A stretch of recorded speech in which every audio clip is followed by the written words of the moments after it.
The rain in downtown Los Angeles isn't soft. It's a cold, hard rinse. It hammers the asphalt, turning the neon glow of the Marrow and Mint sign into a watercolor bruise bleeding onto the wet street. I felt the vibration of the sign's electric hum through the soles of my shoes, a low-grade tremor that matched the one in my hands. I was 22, and I was hiding. My post, the sleek, ridiculously expensive oak hostess stand, had suddenly become a barricade. My fingers were slick on the screen of the restaurant-issued phone, fumbling the numbers. 911. LA Dispatch, what is your emergency? My voice was a squeak. There's a fight at Marrow and Mint on 7th in the private dining room. I was crouched so low my knees ached, trying to make myself small, trying to peer through the ornamental crack in the frosted glass partition that separated the lobby from the main floor. A fight, ma'am. Yes, I whispered, wincing, a sound like a bowling ball hitting a sack of rice a body, hitting a wall, then the sharp musical crash of a breaking bottle. Not a wine glass, a bottle, heavy. They're using bottles. I could see them. Snatches of motion, two men, expensive suits, faces red and twisted. They weren't drunk, they were furious. Another crash, this time a carafe of water, silver and glass exploding across a dark wood table. This wasn't on the syllabus. I'd memorized the employee handbook. I'm Lena Quintero, and I follow the rules. The handbook had a procedure. Page 42. Section 3. In case of physical altercation, Step 1. Report the incident to management. I'd done that.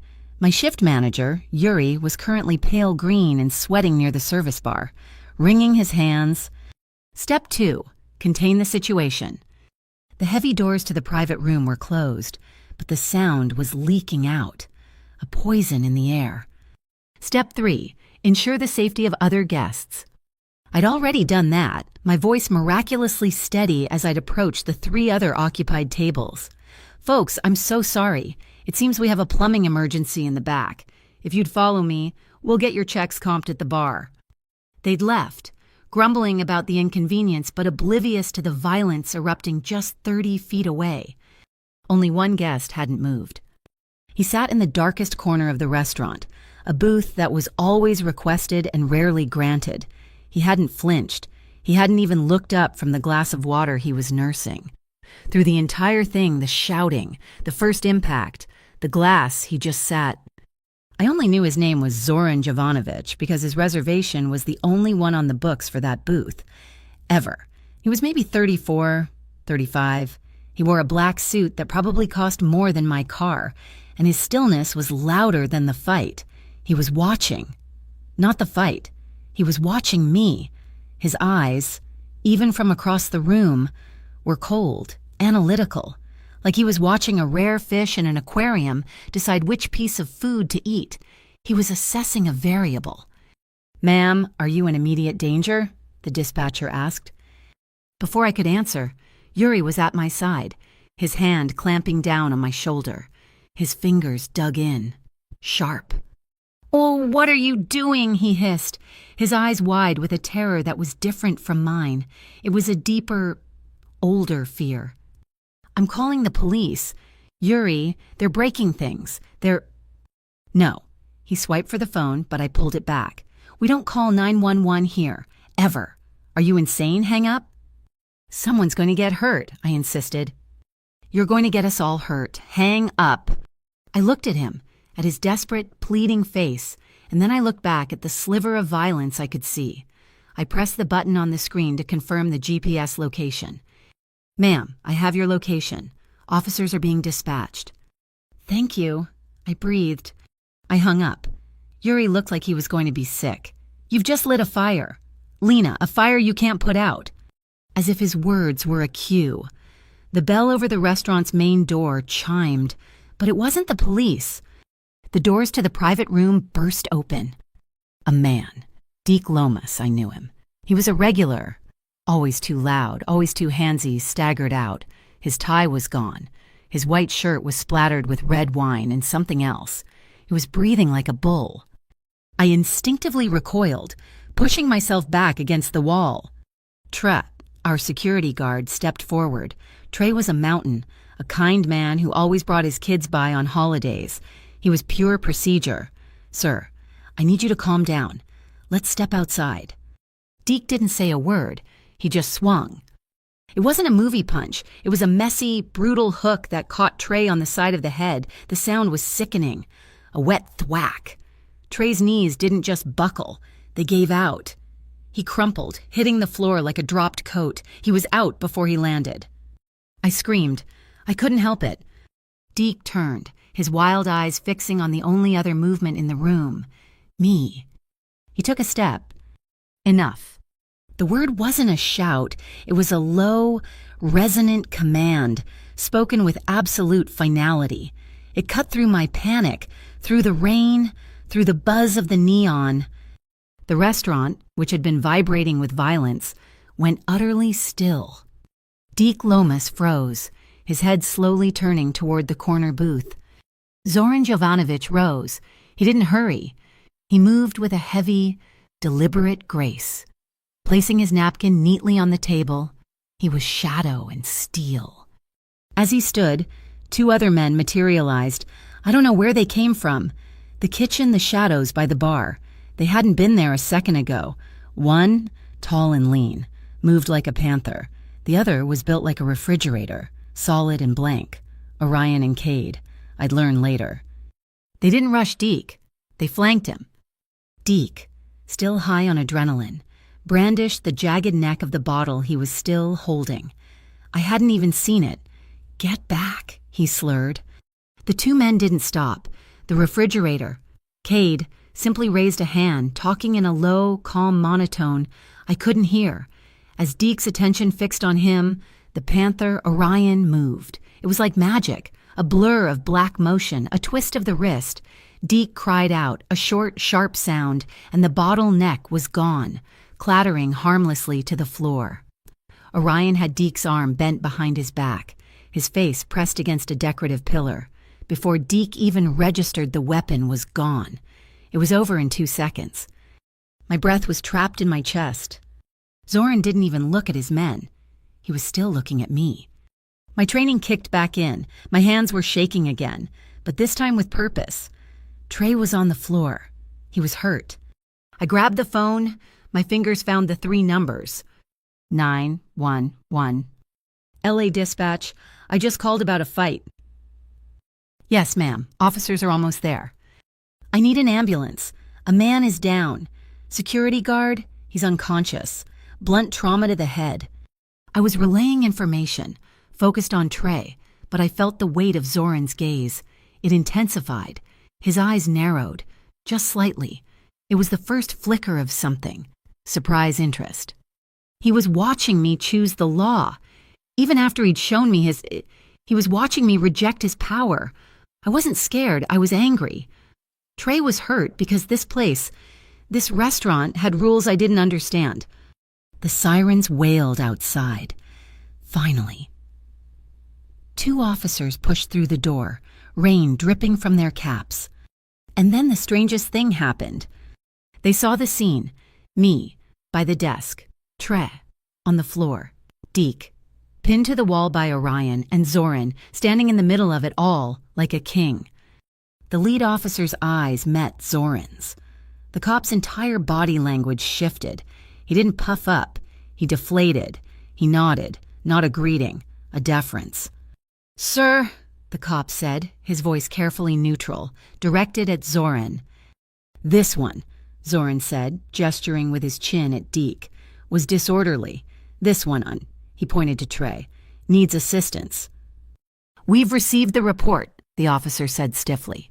He and his partner immediately went to Trey, ignoring the perpetrator completely. Paramedics followed a moment later. The cops didn't ask me a single question. They didn't ask Zoran a single question. They spoke quietly to Cade, who handed Deke over. They didn't even put Deke in cuffs, just walked him out. They took my name and number from Yuri, who hovered near them, apologizing profusely.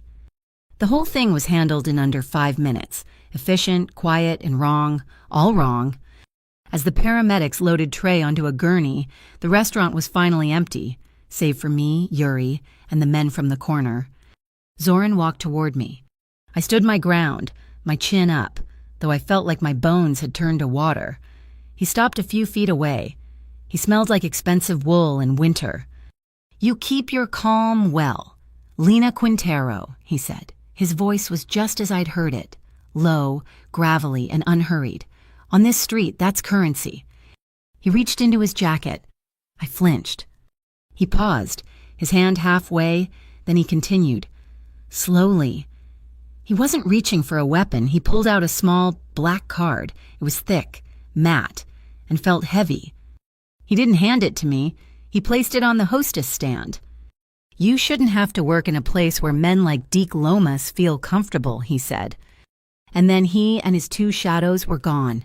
They didn't make a sound as they left. I looked down at the card. It was pure black. In the dim light, I could just barely make out an embossed logo, something silvery black, like an oil slick, the Argent Street Syndicate. There was no name, no number. "Throw that away," Yuri hissed from behind me. He was wiping down the bar, his hands moving frantically. "Don't look at it. Don't think about it. Stay away from him." "Who is he, Yuri?" "He's the man they don't call the police on," Yuri muttered. "He's the man the police call." I slipped the card into my apron pocket. I didn't know I had just been tagged. I didn't know I had just been entered into a ledger I couldn't see. My shift ended an hour later, at 2:30 in the morning. The rain had settled into a miserable, cold drizzle. I pulled my thin coat tight and started the 4-block walk to the bus stop on Olive. The street was empty. The city felt hollowed out.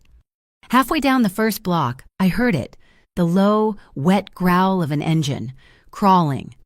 A black sedan, windows so dark they looked like polished stone, paced me from the other side of the street. It never got closer, never fell further behind. It just stayed.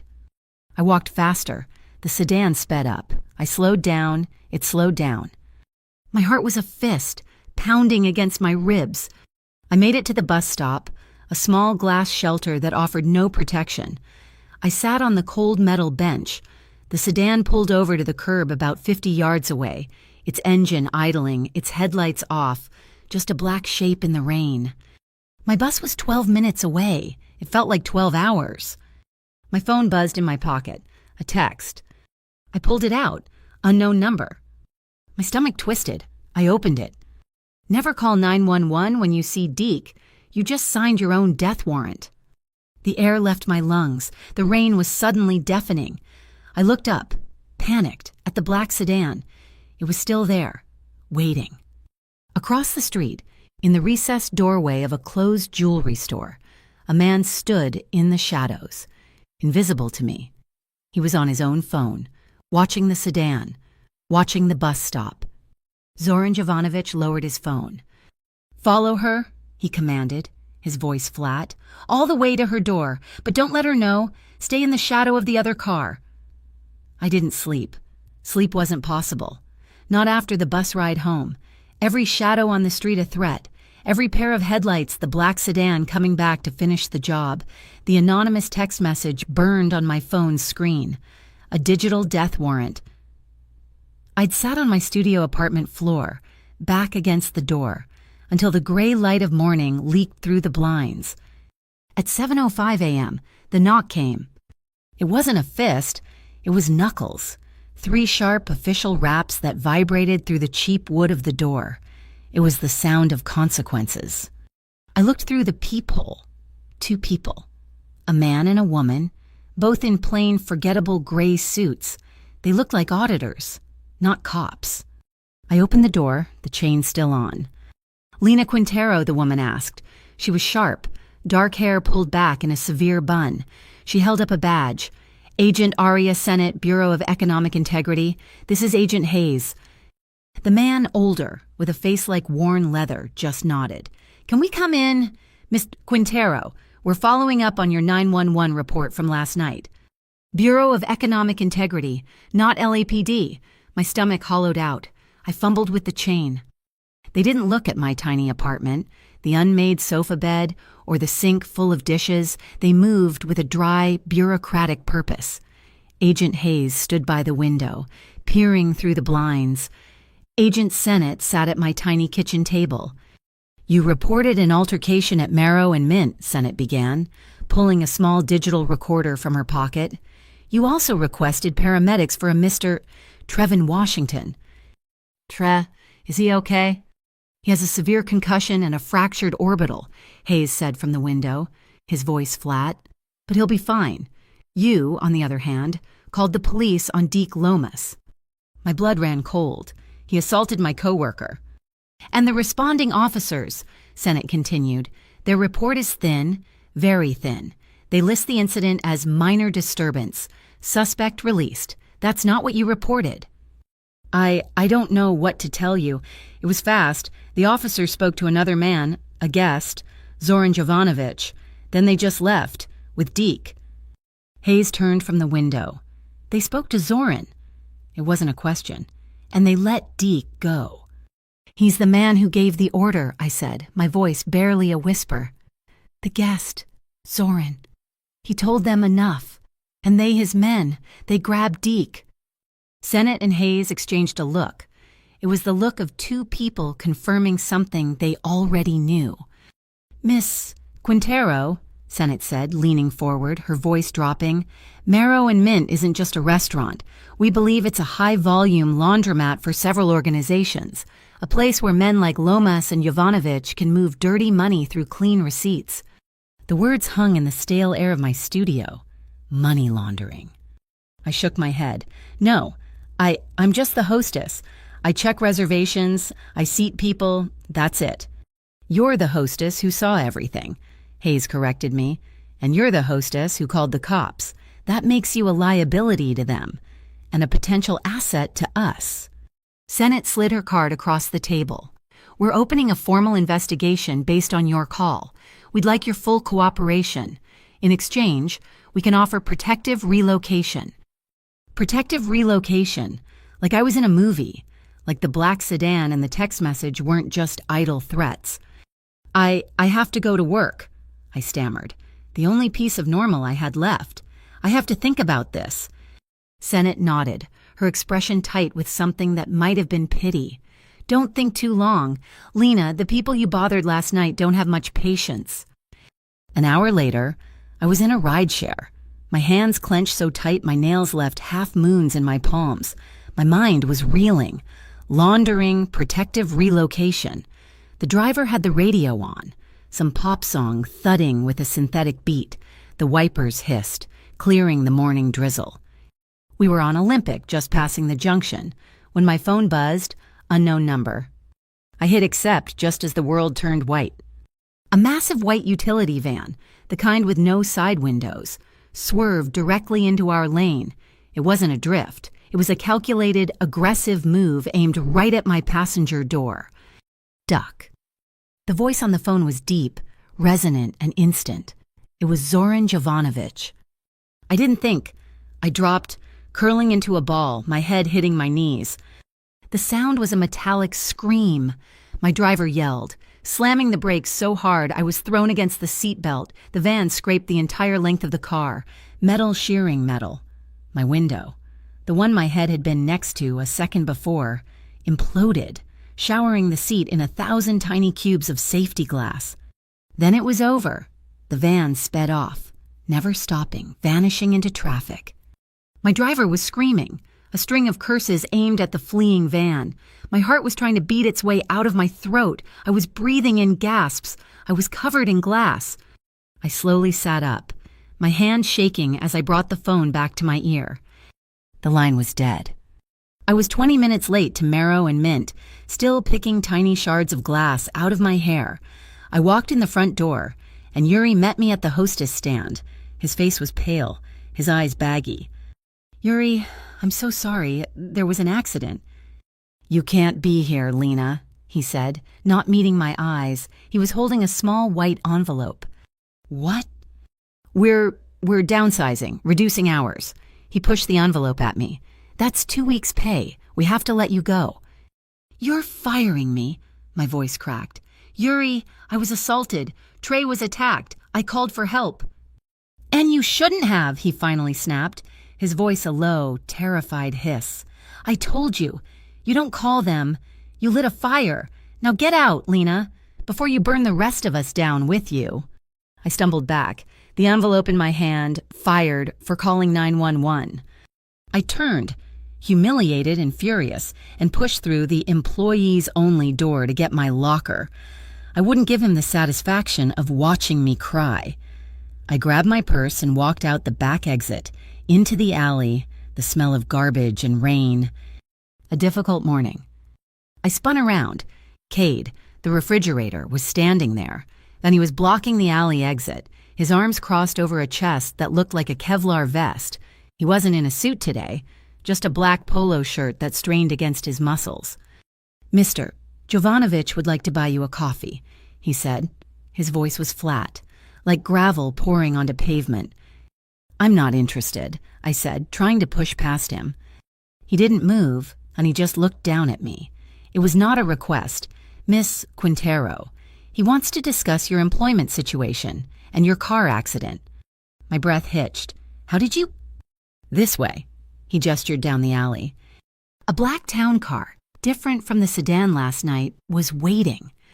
Cade opened the back door. It was the definition of an offer I couldn't refuse. The cafe was 5 blocks away, a sterile, new construction place with chrome fixtures and no customers. Zoran was in the back booth, a single cup of black coffee in front of him. He looked exactly as he had last night, a black suit, immaculate, and utterly still. I slid into the booth opposite him. Cade stood by the door, a silent sentinel. "You're fired," Zoran stated. "Thank you, I'm aware." "And you were nearly sideswiped by a white utility van, license plate 4 King Adam 987. I just stared at him. "You also received a threatening text message last night at 2:43 a.m. from a burner phone purchased at a convenience store in Burbank." He slid a thin manila folder across the table. I opened it. Inside were photographs, a picture of the black sedan from last night, its plate clear, a picture of the white van from this morning, timestamped just moments before it hit me, a printed log of phone numbers, my terror from the last 12 hours, itemized on cheap copy paper. My voice was shaking. Who are you?" He took a sip of his coffee. His eyes met mine over the rim of the cup. "I am the man who put your safety above a set of broken rules." The line hit me like a slap. My rules, the handbook. You called me in the car." "I did." Your people, you've been watching me." "We have," he said. No apology, no emotion. "I don't want this," I snapped, pushing the folder back at him. "I don't want to be protected by whatever this is. I'm taking this." I grabbed the folder. "To the police. To the BEI. Agent Sennett. I'm reporting all of it." I expected him to be angry. I expected him to threaten me. Instead, one of his eyebrows just barely arched. It was the smallest flicker of surprise. "Agent Sennett, from the Bureau of Economic Integrity," he said, tasting the name. "They were at your apartment at 7:05. I froze, the folder halfway off the table. "You're right, Lena," he said, his voice softening. "Just a fraction. You should choose the law. I respect that. So if you choose the law, I will clear the way for you." He leaned forward. "But the law isn't fast enough. The law can't stop a van that's already in your lane. The law can't stop a bullet that's already left the chamber. The BI wants to use you as bait. I want to keep you alive." He reached into his pocket and placed something small on the table.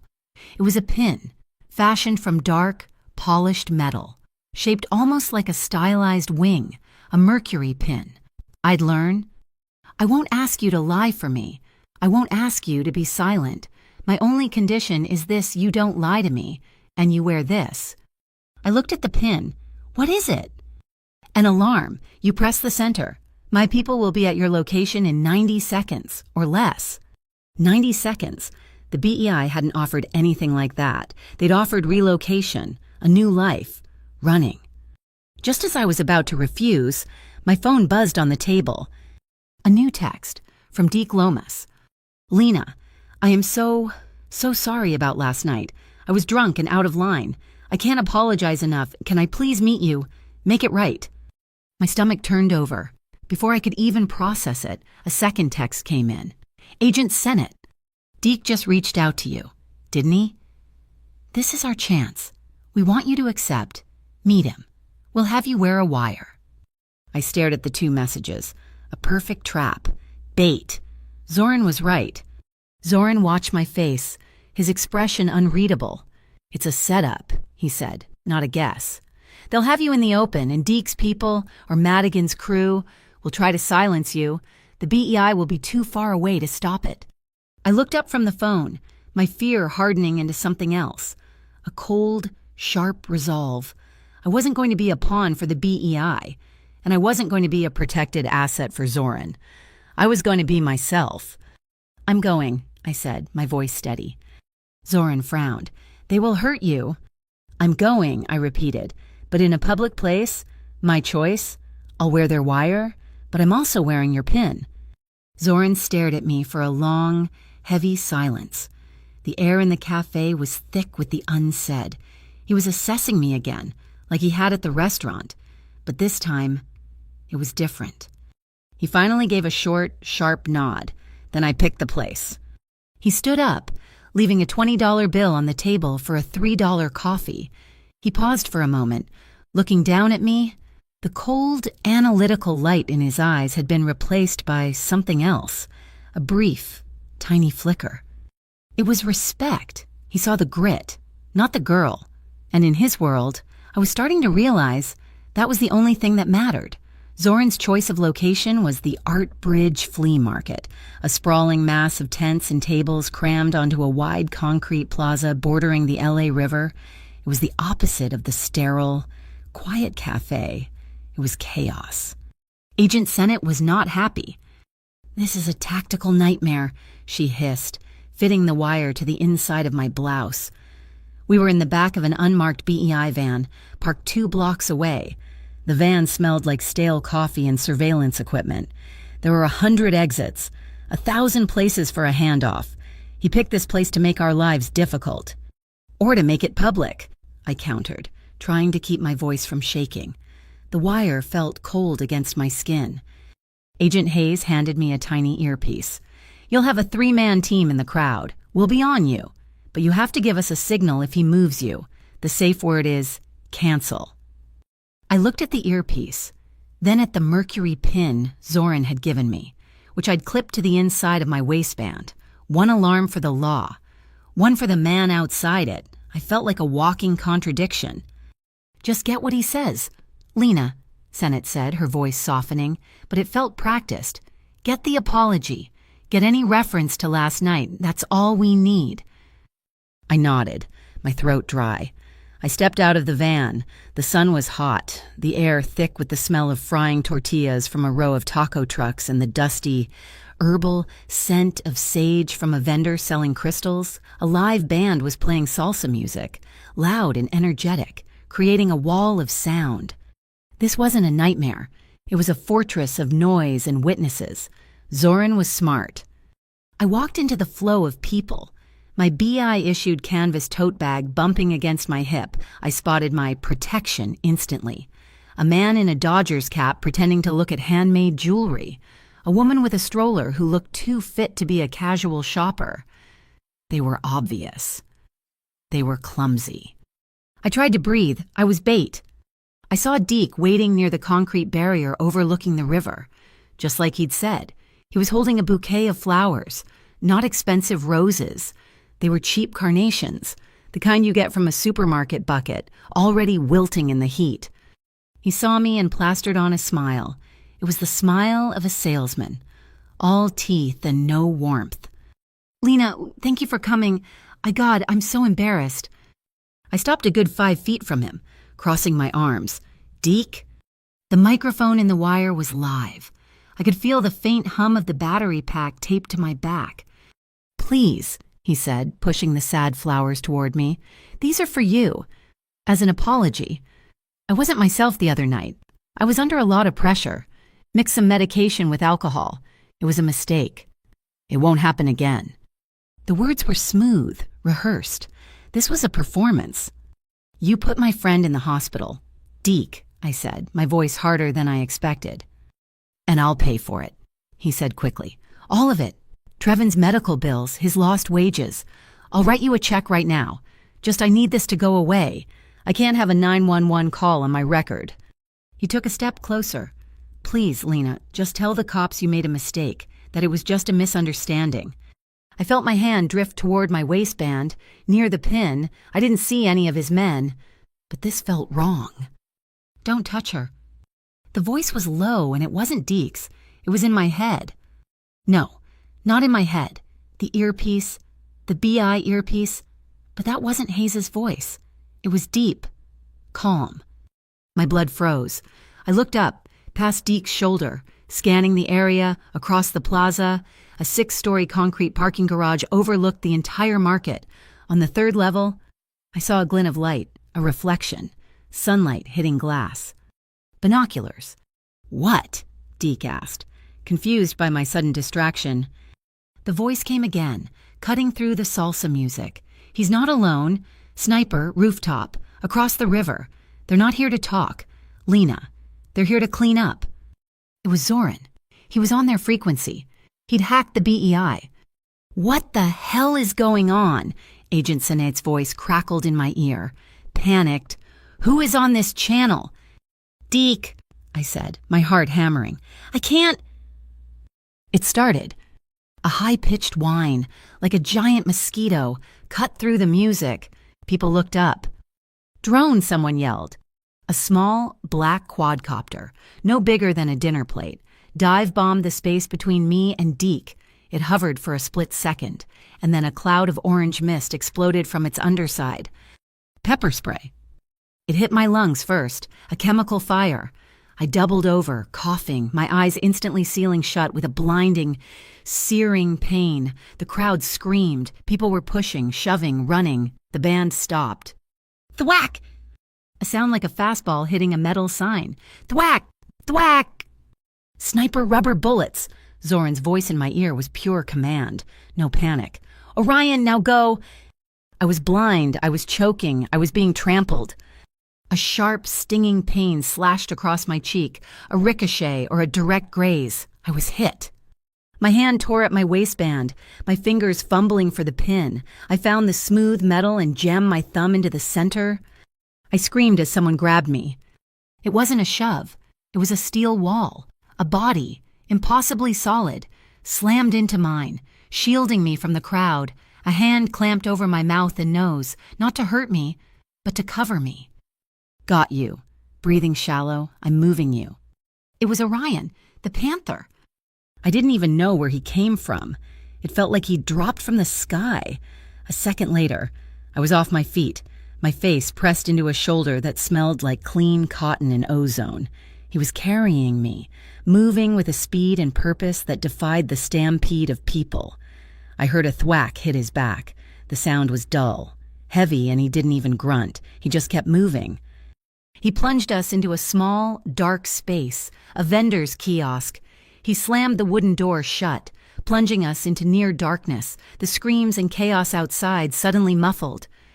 You're safe, he said, setting me down. My lungs were on fire. My cheek was screaming. My eyes were streaming tears I couldn't control. I collapsed against a stack of boxes, trying to breathe. The door burst open. Light flooded in, and Zoran Jovanovic filled the frame. He wasn't in a suit. He was in dark jeans and a gray Henley, and it somehow made him more intimidating. His eyes swept the small space, landing on me, crouched and weeping. Orion was already at the door, facing out. Report, Zoran said. Sniper neutralized, package secured. Orion replied. Took one, non-penetrating. Deke Lomas ran west side toward the bridge. Kate is tracking. Zoran knelt in front of me. Let me see. Don't touch me, I gasped, the words choked by the pepper spray. He didn't listen, but he didn't use his bare hands. He pulled a pair of black nitrile gloves from his back pocket and snapped them on. The sound was sharp, sterile. You're bleeding, he said, his voice flat. He produced a small first aid kit, the kind soldiers carry. This will sting. He used a sterile wipe on my cheek. The sting was sharp, but the cold of it cut through the burn. I hissed, flinching. "Stay still," he commanded. He was all business, his movements practiced, efficient. He tilted my chin up, his gaze locked on the small cut. His eyes were dark, and for the first time, they weren't cold, they were contained, like a furnace door, locked, but with fire blazing behind it. His thumb, covered in the black glove, brushed a tear off my other cheek. The gesture was shockingly gentle. He applied a small butterfly bandage with a surgeon's precision. The kiosk door flew open again, slamming against the wall. Agent Sennett stood there, gun drawn, flanked by Hayes and another agent. They were panting, their faces red. They'd come late. Sennett's eyes took in the scene. Me, on the floor, being tended to. Zoran kneeling over me like a protector. Orion standing guard. Her gun didn't waver. It pointed right at Zoran. "Get away from her, Jovanovic." Zoran stood up slowly, his hands held away from his body.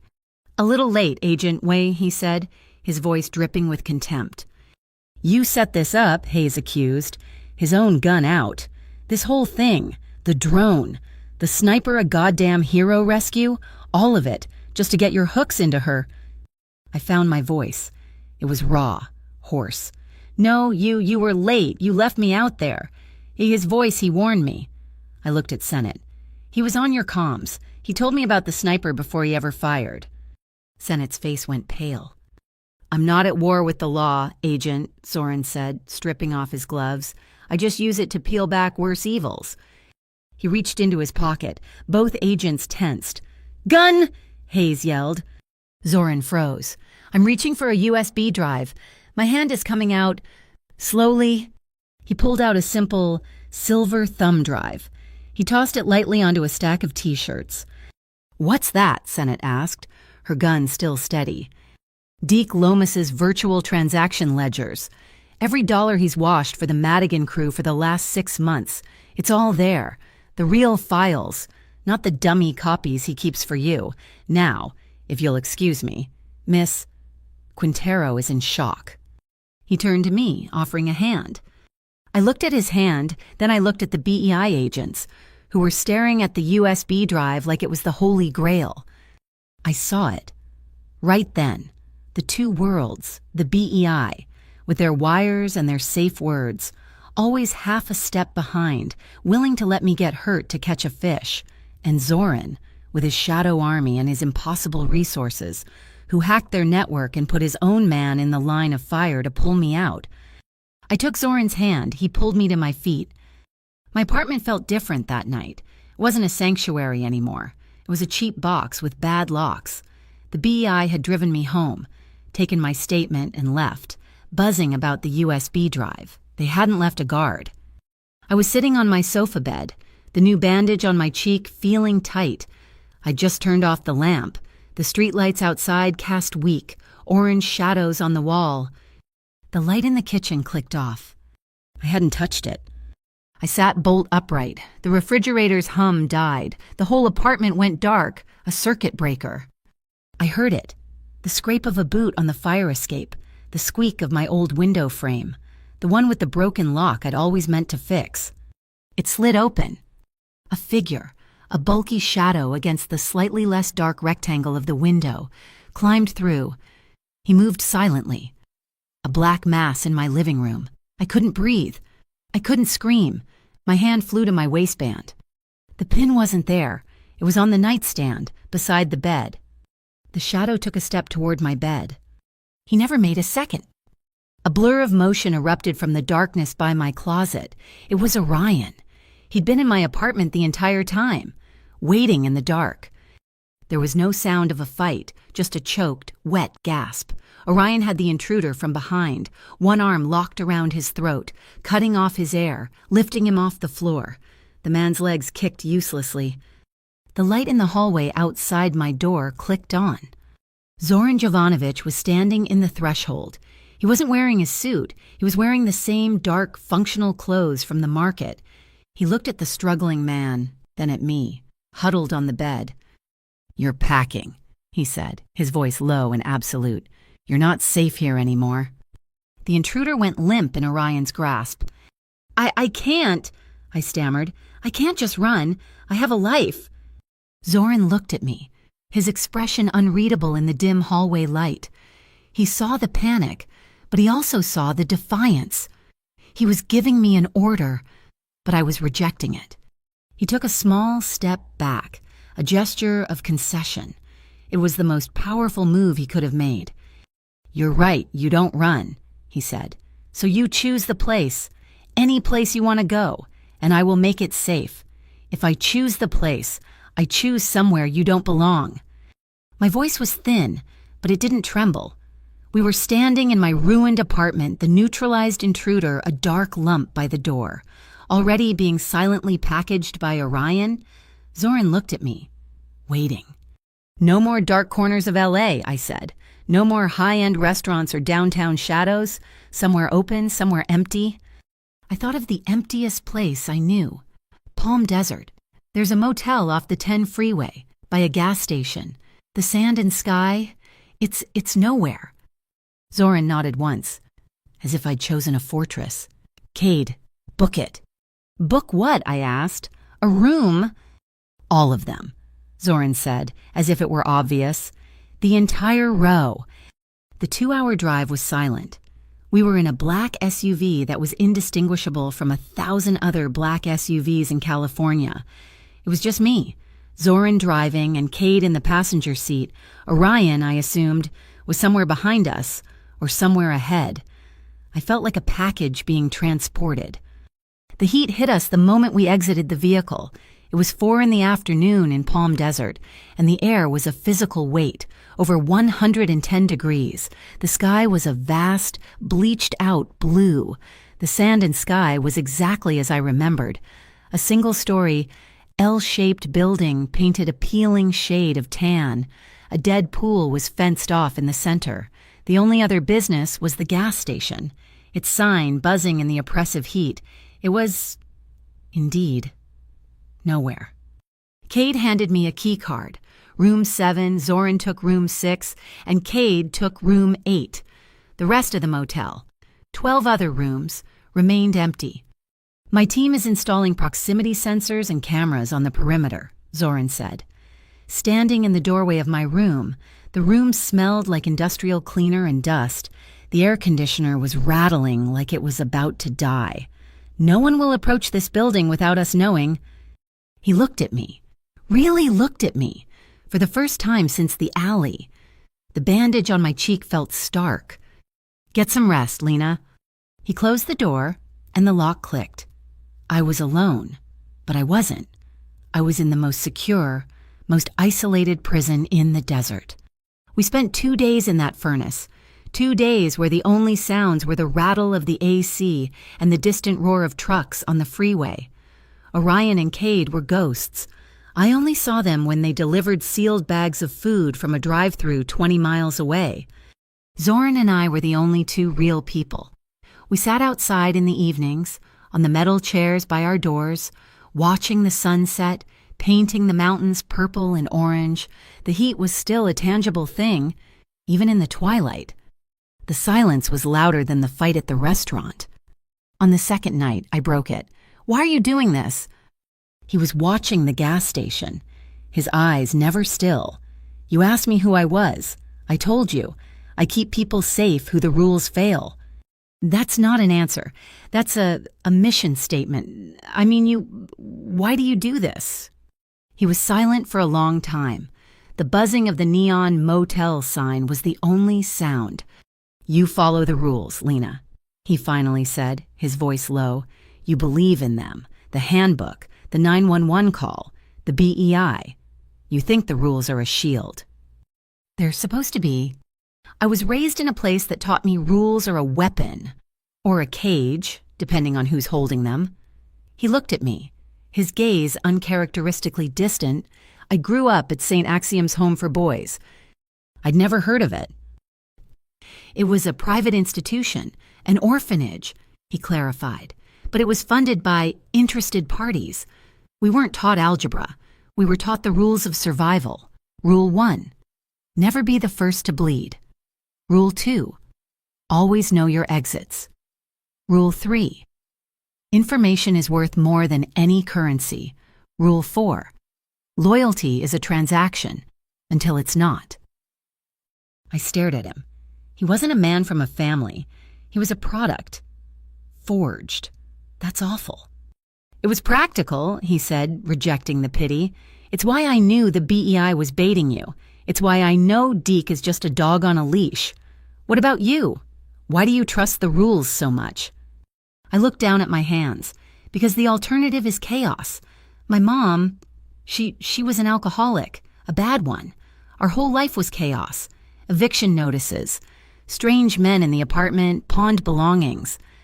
The only time I ever felt safe was at school, where there was a bell, a schedule, rules, a piece of paper that said if you do A and B, you get C. I've spent my whole life trying to build a wall of rules around me, and the first night I saw you and Deke Lomas, you blew the whole wall down. He nodded, a slow, understanding gesture. You're not building a wall, Lena. You're building a cage for yourself. He wasn't the first, was he? The man in your apartment last night? My breath caught. How? Your window, he said. The lock wasn't just broken. It was jimmied, over and over, and the landlord never fixed it. Tears pricked my eyes, hot and sudden. Her last boyfriend, he kept showing up, after she passed, looking for money. Zoran's jaw tightened. Rule 5. Lena, make your own sanctuary safe. The law failed you long before you ever called 911. We sat in that shared, heavy silence. He, the boy who learned to weaponize the rules. Me, the girl who tried to hide behind them. At 2:17 in the morning, the proximity sensors chirped. I was awake, staring at the water-stained ceiling. The chirp was soft, coming from a small device Zoran had placed on my nightstand. A second later, Cade's voice was in the room, low and urgent, from an intercom I hadn't even known was there. Zoran, vehicle, east perimeter, no lights. I heard Zoran's door open in the motel's breezeway. Then, a knock. A polite, cheerful knock on my door. What is it? I called out, my heart leaping into my throat. Morning milk delivery, a cheerful voice replied. Milk delivery, at 2 in the morning, in the middle of the desert. Zoran's voice was a roar from outside. Lena, get down, get in the bathroom, now! I didn't hesitate. I rolled off the bed and scrambled toward the bathroom. A small, tiled box. Cade, Zoran yelled. It's a microwave trigger, the truck. I heard Cade outside my door. It's not the truck. It's on the cart. He left it. A metal milk crate, on a small dolly, right outside my door. I'd heard it rattle. I dove into the bathtub just as Zoran kicked my door open. He wasn't running from the door. He was running to it. He grabbed the thin, flimsy mattress from the bed frame and upended the metal mini-fridge. He was building a barricade. It was insane. It was useless. Sir, Cade yelled, get back. It's on a timer, Zoran bellowed back. He threw himself, not away from the door, but toward me. He dove into the small bathroom, landing half on top of me in the tub, his body a solid, heavy shield over mine. Cover your head, he commanded.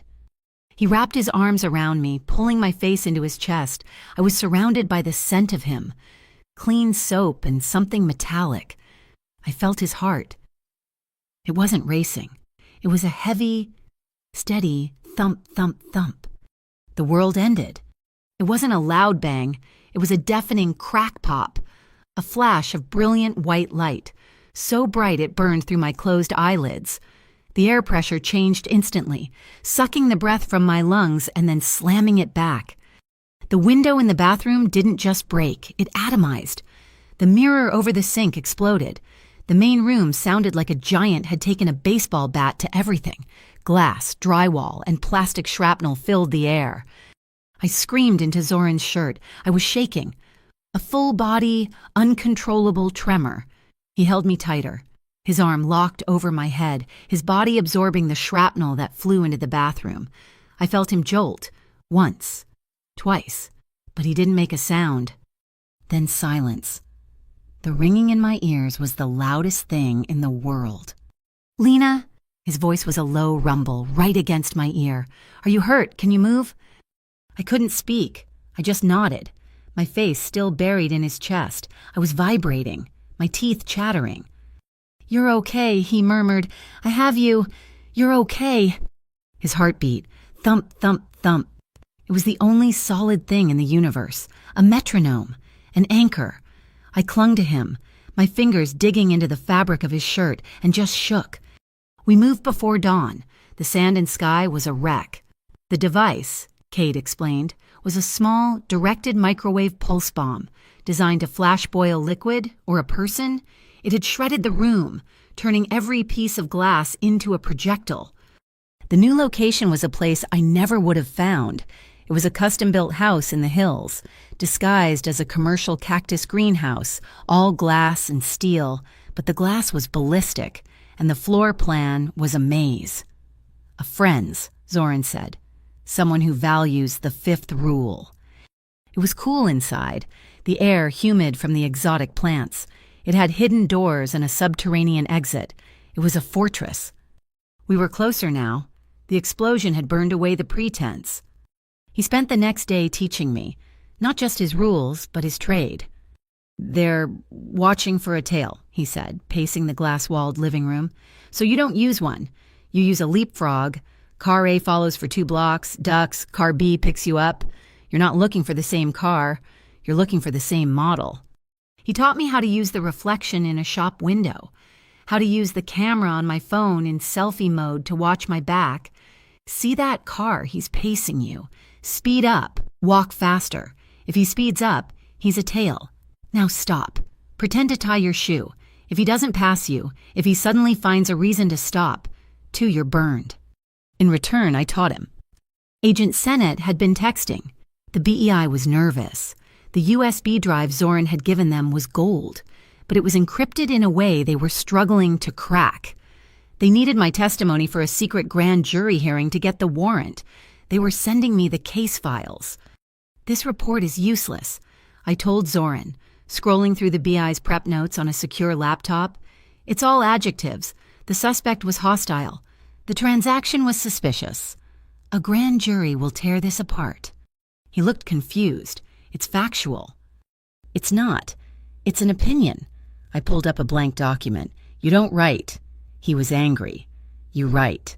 His fist was clenched, his voice was raised 2 octaves, and the vein on his temple was visibly pulsing. "You don't write suspicious. You write." He exchanged a briefcase for a plain manila envelope, did not check the contents, and left in a separate vehicle. "Words are weapons. Zoran, you just have to know how to aim them." He watched me type. He watched me reframe their weak case into a narrative of cold, hard facts. He was a master of physical rules.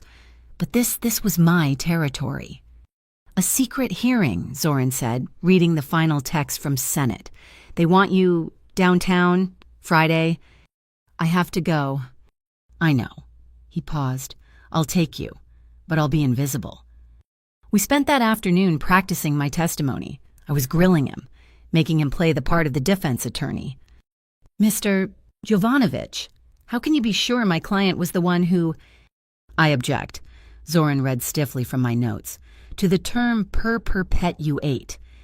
He stumbled over the legal jargon. He, the man who could command a room with a word, who could analyze a firefight in a split second, was completely lost in the language of my world. A laugh escaped me. It wasn't a giggle. It was a real, sharp bark of laughter. It was the first time I'd laughed in what felt like a year. Zoran looked up, his brow furrowed. "What?"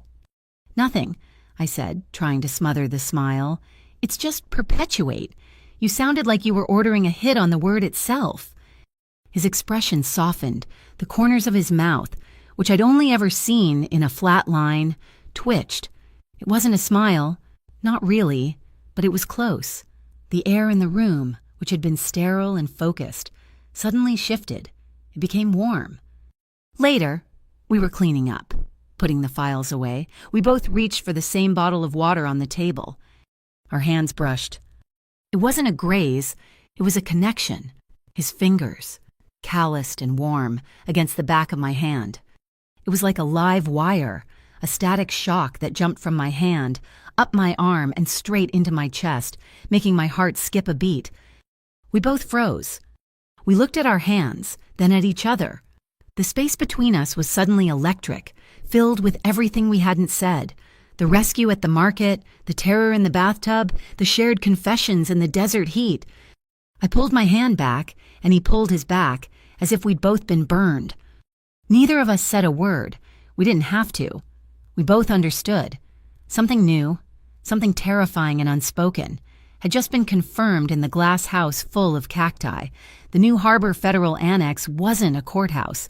It was a data center that pretended to be an office building, a windowless, concrete cube in a part of the city that had no name, just freeway overpasses. Zoran's invisible escort was truly invisible. I was dropped off by a nondescript rideshare, and Agent Hayes was just there, waiting at the curb, holding a disposable coffee cup. "You're clear," he said, not looking at me. "Walk in. Don't look back." I walked in. Zoran, Orion, Kate, they were nowhere. They were everywhere. I felt their presence like a change in the air pressure. The room I testified in was small, cold, and smelled like burnt coffee and ozone from the servers. There was no judge, just a panel of 3 grim-faced grand jurors and a federal prosecutor. Agent Sennett stood in the corner, arms crossed. I sat at a long, polished table, a single microphone in front of me. I thought of my mom's chaotic apartment. I thought of the motel room, vibrating before it exploded. I thought of Zoran, stumbling over the word perpetuate. I took a breath, and I used my words as weapons. I didn't say Yuri was scared. I said Yuri's hands were shaking. He told me, quote, "You've just lit a fire you can't put out." I didn't say the police were deferential. I said, the officer's first word was sir, directed at Mr. Jovanovic, not at the perpetrator. He did not take my statement. He took his orders from Mr. Jovanovic. For an hour, I laid out the facts, the hostess stand, the bottle, the punch, the black sedan, the white van, the text message, the man in my apartment, the milk crate. When I was done, the room was silent. The prosecutor looked at Sennett. The data on the drive backs her up. "It does more than that," Sennett said, stepping forward. She placed a large photograph on the table. It was an aerial shot of a massive warehouse complex. The encrypted data on that USB, it's not just ledgers, it's a key. It unlocks the shipping manifest for this place, Port Florentine, a private, deep-water port up the coast. "A port for what?" a juror asked. "For this," Hayes said, placing another photo down. It was a server, thousands of them stacked in racks in a climate-controlled room. Deke Lomas, the man who started the fight, he's a nobody. He's bait. The real organization is the Madigan crew. Sennett's voice was sharp, energized. They're not just washing cash through restaurants. That's small time. They are washing hundreds of millions through online gaming server farms. They buy virtual assets in Asia, transfer them digitally, and sell them here for clean U.S. dollars. The servers at Port Florentine are the hub. Zoran Jovanovic's USB drive just gave us the map. My head was spinning. This was so much bigger than a restaurant. So much bigger than Deke. There's one more thing.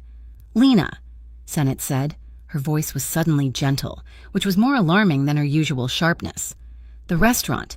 We've been pulling security footage from the businesses around it. We found something from the night before the fight.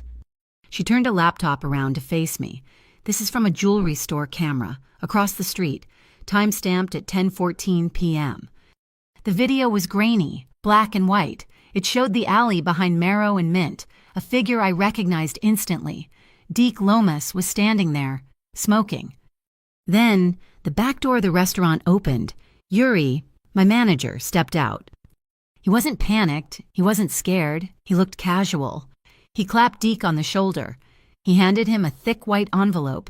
Deke pocketed it, laughed, and they stood there talking for another 2 minutes before Yuri checked his watch and went back inside.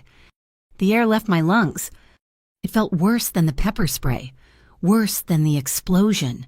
The man who had hired me, the man who had begged me not to call the police, who had acted terrified. He wasn't scared for his restaurant, he was scared for himself. He was in on it. The fight Deke wasn't just a regular, he was an associate. The whole thing. He sold me out, I whispered. My voice was hollow. He knew. He was part of it. My workplace. It wasn't just a front, it was a trap. Yuri was their inside man, Hayes said. He managed the cash flow. He was protecting the operation, not you. That night, at the restaurant, I had been the only person in the room who wasn't in on the secret. The betrayal was so complete, so absolute. It made me sick. Sennett drove me from the annex. The BEI was triumphant. They had their case. "We'll be in touch about Yuri," Sennett said as we merged onto the freeway. "For now, just lay low. Your part is done. Thank you. Lena, you did a good thing." We were in a standard BEI sedan, part of a 3-car convoy, one in front, one behind, standard protection. We entered the 3rd Street tunnel, a long, narrow tube of yellow light and white tile. It happened fast. A dark gray van that had been 2 cars ahead of us suddenly slammed on its brakes. Our lead car swerved, hitting the wall. The car behind us was blocked by a tow truck that seemed to materialize from another lane. We were boxed. "Trap!" Sennett's driver yelled, hitting the brakes. We screeched to a halt. And then I saw them. 2 men in black, jumping out of the van. One had a device. He ran to our car. Sennett was fumbling for her weapon. Back up, back up. Click, clack, thump. A sound from under the car, a heavy, metallic thump, like a giant magnet locking onto the chassis. "Mine!" the driver screamed.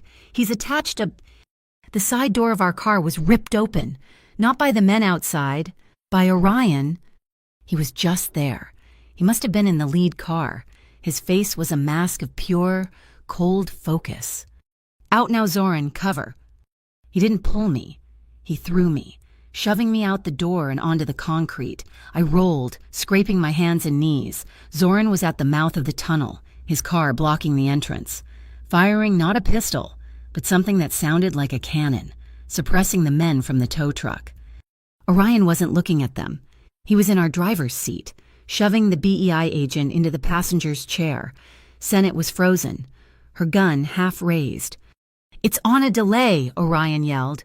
He slammed the car into reverse, then cranked the wheel, executing a perfect J-turn, spinning the car 180 degrees in the narrow tunnel. He stomped on the gas. The car shot backward, away from me, away from Zoran, toward the men from the van. They scattered, diving for cover. "Orion, no!" I screamed. He wasn't in the car. He had bailed out, rolling across the asphalt just as the car passed him. He was on his feet, grabbing me, pulling me behind the pillar of Zoran's SUV. "Get in!" He threw me into the back seat. Zoran was already in the driver's side. 3 seconds later, the BEI sedan exploded. The sound was a physical blow. It was not a pop. It was a concussion that rattled my teeth and punched the air from my lungs. A ball of fire and shrapnel erupted in the tunnel, vaporizing the car and sending a shockwave that blew out the windows of every other vehicle. We were already moving. Zoran floored the SUV, driving over the median, and plunged us into a dark service access road I never knew existed. We didn't speak a word all the way back to the greenhouse. The mood was fractured. The BEI had lost a car and nearly 2 agents. Sennett was alive, but shaken. Zoran had saved them. But the victory was hollow. Zoran was on the phone, his back to me. He was speaking in a language I didn't recognize. His voice was not calm. It was a low, angry snarl. He hung up and stood for a full minute, staring at a rare white cactus. "What is it?" I asked. "The tunnel," he said, his voice dangerously quiet. "That wasn't Madigan's crew. Not their style. It was too precise, too military." "Then who—" Orion and Cade entered the room. Cade looked pale. Orion looked angry. "Ellie, it was an inside job," Orion said, his voice tight. The route from the annex, the timing, the specific trap. They knew our convoy pattern. Zoran turned, his face carved from ice. Who? All encrypted comms from the last 48 hours point to one node, Orion said. He wouldn't look at Cade. One burn phone. The signal trace, it's Cade's. The air in the glass house went thin. I looked at Cade, and he was the refrigerator, the silent guardian, the man who had invited me to coffee, who had found the bomb at the motel. No, Zoran said, a simple, flat denial. Sir, Orion pressed, the data is clean. The uplink was from his device, routed through a proxy, but it's his signature. He sold the route. No, Zoran said again, louder. He's been with me since St. Axiom's. He's my blood. The data is wrong. Find another answer. I swear. Zoran, Cade stammered, his hands open. It wasn't me. You know me. I know the data. Cade, Orion snapped. You're compromised. Enough. Zoran's voice cracked like a whip. The two men fell silent. The team was broken. The loyalty that Zoran had built his entire life on it was cracked, right down the middle. Zoran turned and walked out, leaving us in the suffocating silence. I couldn't sleep. The explosion replayed in my head, the sound of the mine clicking onto the car, the look of betrayal on Yuri's face. It was 3 a.m. I got up for water. The house was dark, lit only by the faint blue glow of the greenhouse sensors. As I passed the main atrium, I saw a shadow detach itself from the wall. It was Cade. He was in black, moving silently toward a sliding glass door on the far side of the complex. He thought everyone was asleep. He was sneaking out. My heart was in my throat. Orion was right. He's a traitor. I followed him, keeping to the shadows, my bare feet silent on the cool tile. He slid the door open and stepped out into the cactus garden. He looked around, then moved behind a large boulder. I watched from the window. He was placing something. He put a plain manila envelope under a loose stone, then turned and slipped back inside, heading toward his own room. I waited. My pulse was a hummingbird in my chest. I waited until I was sure he was gone. Then I ran. I ran to the boulder, my hands shaking. I pulled the stone away. The envelope was there. I ripped it open. It wasn't money. It was photographs. My stomach dropped. They were of me. A picture of me walking into the BEI van at the flea market. A picture of me getting into the rideshare to go to the annex. A picture of the car Zoran and I had taken to the desert. And underneath them, a single sheet of paper. It was a schedule. My schedule. My movements, past and future, including a note, witness hearing, NHFA, Friday, 1400. He hadn't just sold the route. He was selling me. I ran back inside. I didn't care about being quiet. I slammed into Zoran's room. He was sitting in a chair in the dark, fully dressed. He'd never gone to bed. Lena, I threw the envelope on the table in front of him. He's a traitor. My voice was a choked sob. I saw him. He was leaving this for them. Zoran opened the envelope. He looked at the photos of me. He read the schedule. His face, which had been torn with doubt, hardened. The doubt was gone, replaced by a cold, absolute certainty, the kind of certainty that gives orders that can't be taken back. He had to choose, kill his oldest friend or set a trap. He stood up, his eyes never leaving the photos. Orion, he called. His voice was quiet, but it carried. Orion was at the door a second later. Sir, he's making a drop. He's confirmed his status as a traitor.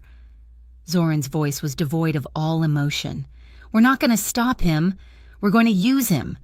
Set a trap. I want the person who's pulling his strings. He turned to me. The fire was back in his eyes, the contained, controlled furnace. You, he said, are not leaving this room. You're not to go near a window. You're not to speak to anyone. You're in my protection. 100%. No more BEI. No more walks. You're here. Safe. The words hit me. The glass house. The man I'd laughed with. The man I'd clung to in the explosion. He was gone. This was the boss. No, I said, my voice shaking, but firm. I'm not your prisoner. Zoran, I won't be a a display piece in a glass case. I'm a person." He took a step toward me. He was close, so close I could feel the heat rolling off him. He didn't raise his voice. He didn't touch me. He just looked into my eyes, and his were filled with a raw, desperate intensity I'd never seen. "You are," he whispered, his voice cracking. "Just once. You are the one person I will not let drop." The trust in his team was gone. The world was at the gate. All he had left was me, and all I had left, God help me, was him. The greenhouse was no longer safe. Cade's betrayal, real or staged, had burned it. Zoran didn't speak as we drove, his silence a heavy, cold thing, heavier than the armored plating of the SUV. Orion drove, his eyes constantly moving, checking every mirror, every overpass. Cade was gone, taken in a separate vehicle, a ghost in Zoran's machine, now being used as bait for a much larger trap. The new sanctuary was a place called Silver Vesper Studios, a defunct, forgotten film studio from the 1940s. Tucked away in an industrial part of Burbank, it was a massive, barn-like soundstage, its corrugated tin roof echoing with the sound of a new storm. The rain hammered against the metal, a relentless, drumming rhythm that drowned out the rest of the world. Inside, it was a cavern of shadows. Old sets, covered in drop cloths, looked like sleeping giants. The only light came from a string of battery-powered storm lanterns that Orion had hung, casting pools of warm, yellow light in the vast darkness. It smelled like dust, damp wood, and ozone. "No one's used this place in 20 years, Zoran said, his voice the first sound in an hour. He dropped a heavy duffel bag on a stack of prop trunks. No power grid, no data lines. We're off the map. He turned to me. I was rubbing my wrist. The adrenaline from the tunnel explosion had faded, leaving behind the throbbing, raw scrape on my palm and forearm from where Orion had thrown me onto the asphalt. It was caked with dried blood and grit. Zoran saw it, and he didn't say anything. Just walked to his duffel bag, retrieved the same first aid kit from the flea market, and motioned to a dusty velvet armchair. "Sit." I sat. He knelt in front of me, just as he had in the kiosk. He snapped on a pair of black gloves. The sound was sharp, sterile, familiar. He took my hand. His grip was firm, but his touch was impossibly gentle as he turned my arm over to inspect the damage. The scrape was angry and red. "This needs to be cleaned," he said, his voice flat, all business. He uncapped a bottle of antiseptic. "This will sting." I braced myself, but I didn't wince when the liquid hit my skin. The sting was nothing compared to the last few days. He worked with that same focused, practiced efficiency, his movements slow, deliberate. He cleaned every piece of gravel out of my skin with tweezers, his brow furrowed in concentration. My breath hitched. It wasn't from the pain, it was from the contact. This wasn't a rescue. This wasn't a life-or-death maneuver. This was care.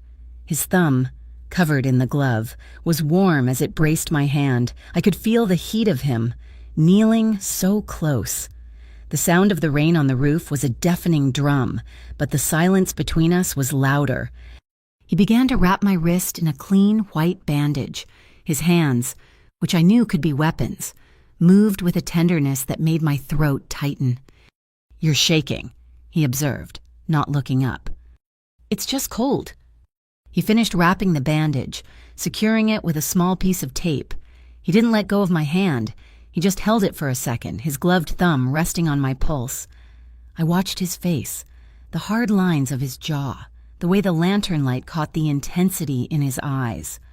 "You're a bad liar, Lena!" He let go and stood up, turning his back to me. Stripping off the gloves, the moment was broken.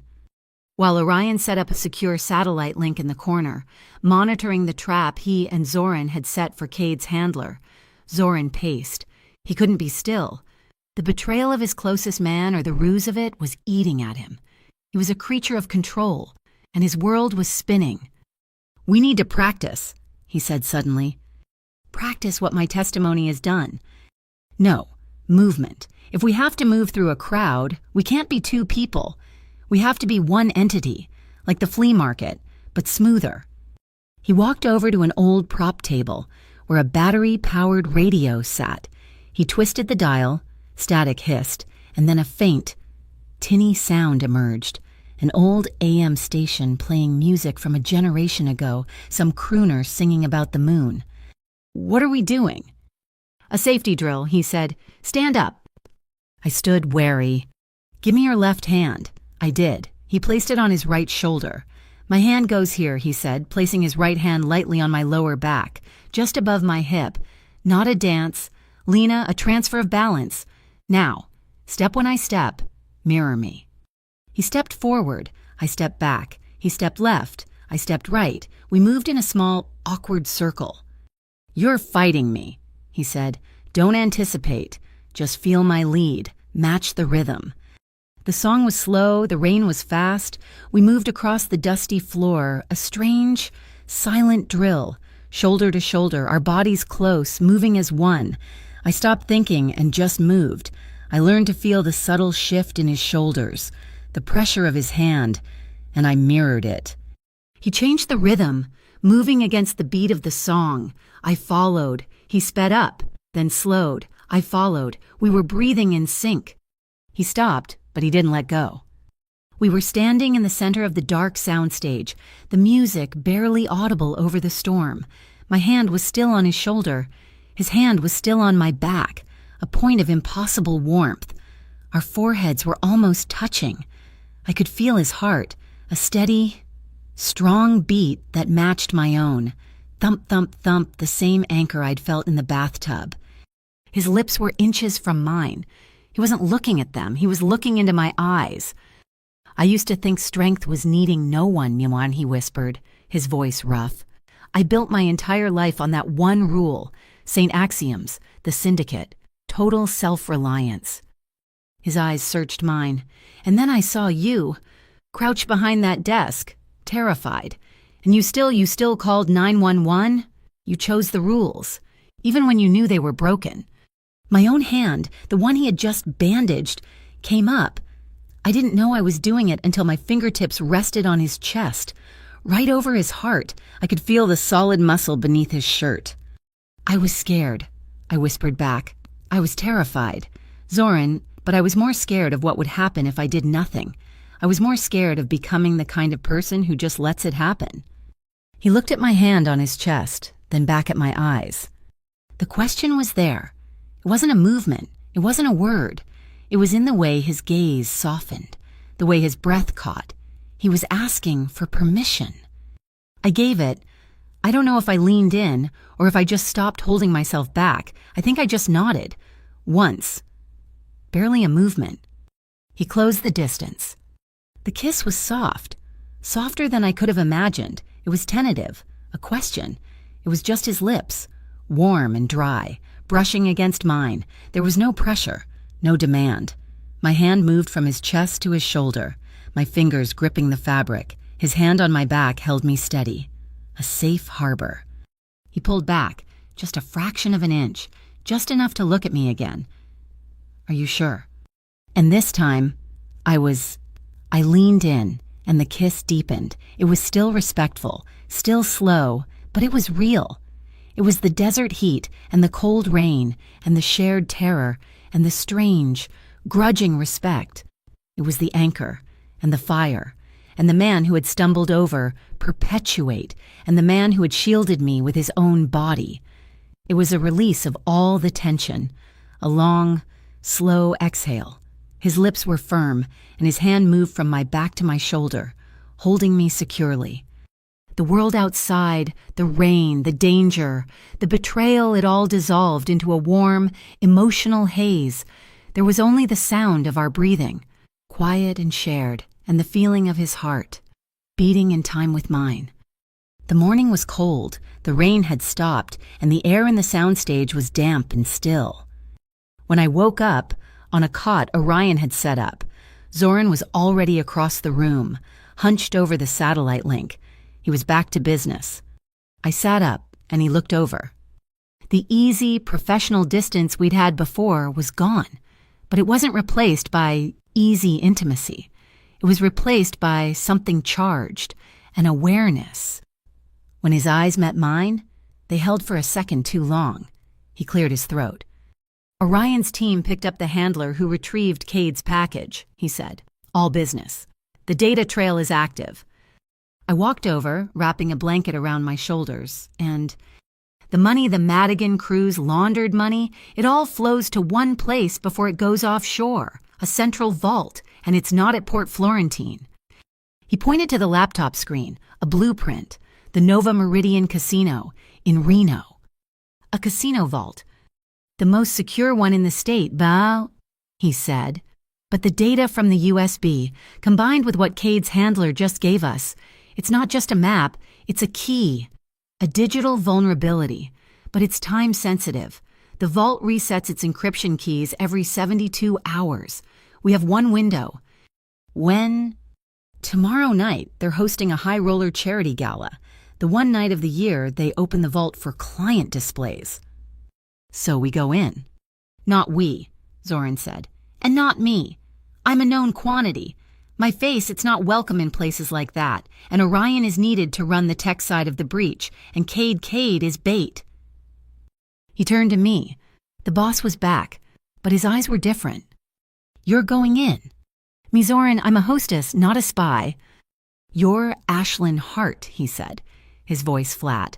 A new money art collector from San Francisco. You have a confirmed invitation, a $5 million credit line, and a keen interest in their private collection. You're the one person they won't be looking for.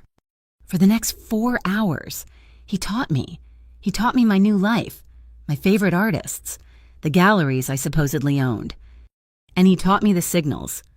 We'll be in your ear, he said, but if the comms drop, you use your hands, we'll have a camera on you. He touched his own collarbone. A light tap. It means danger, get out, abort. He brushed his hand past his ear. It means listen, I have intel, be quiet. He held his palm out, flat, fingers together, aimed at the floor. It means stop, do not move, do not speak, freeze.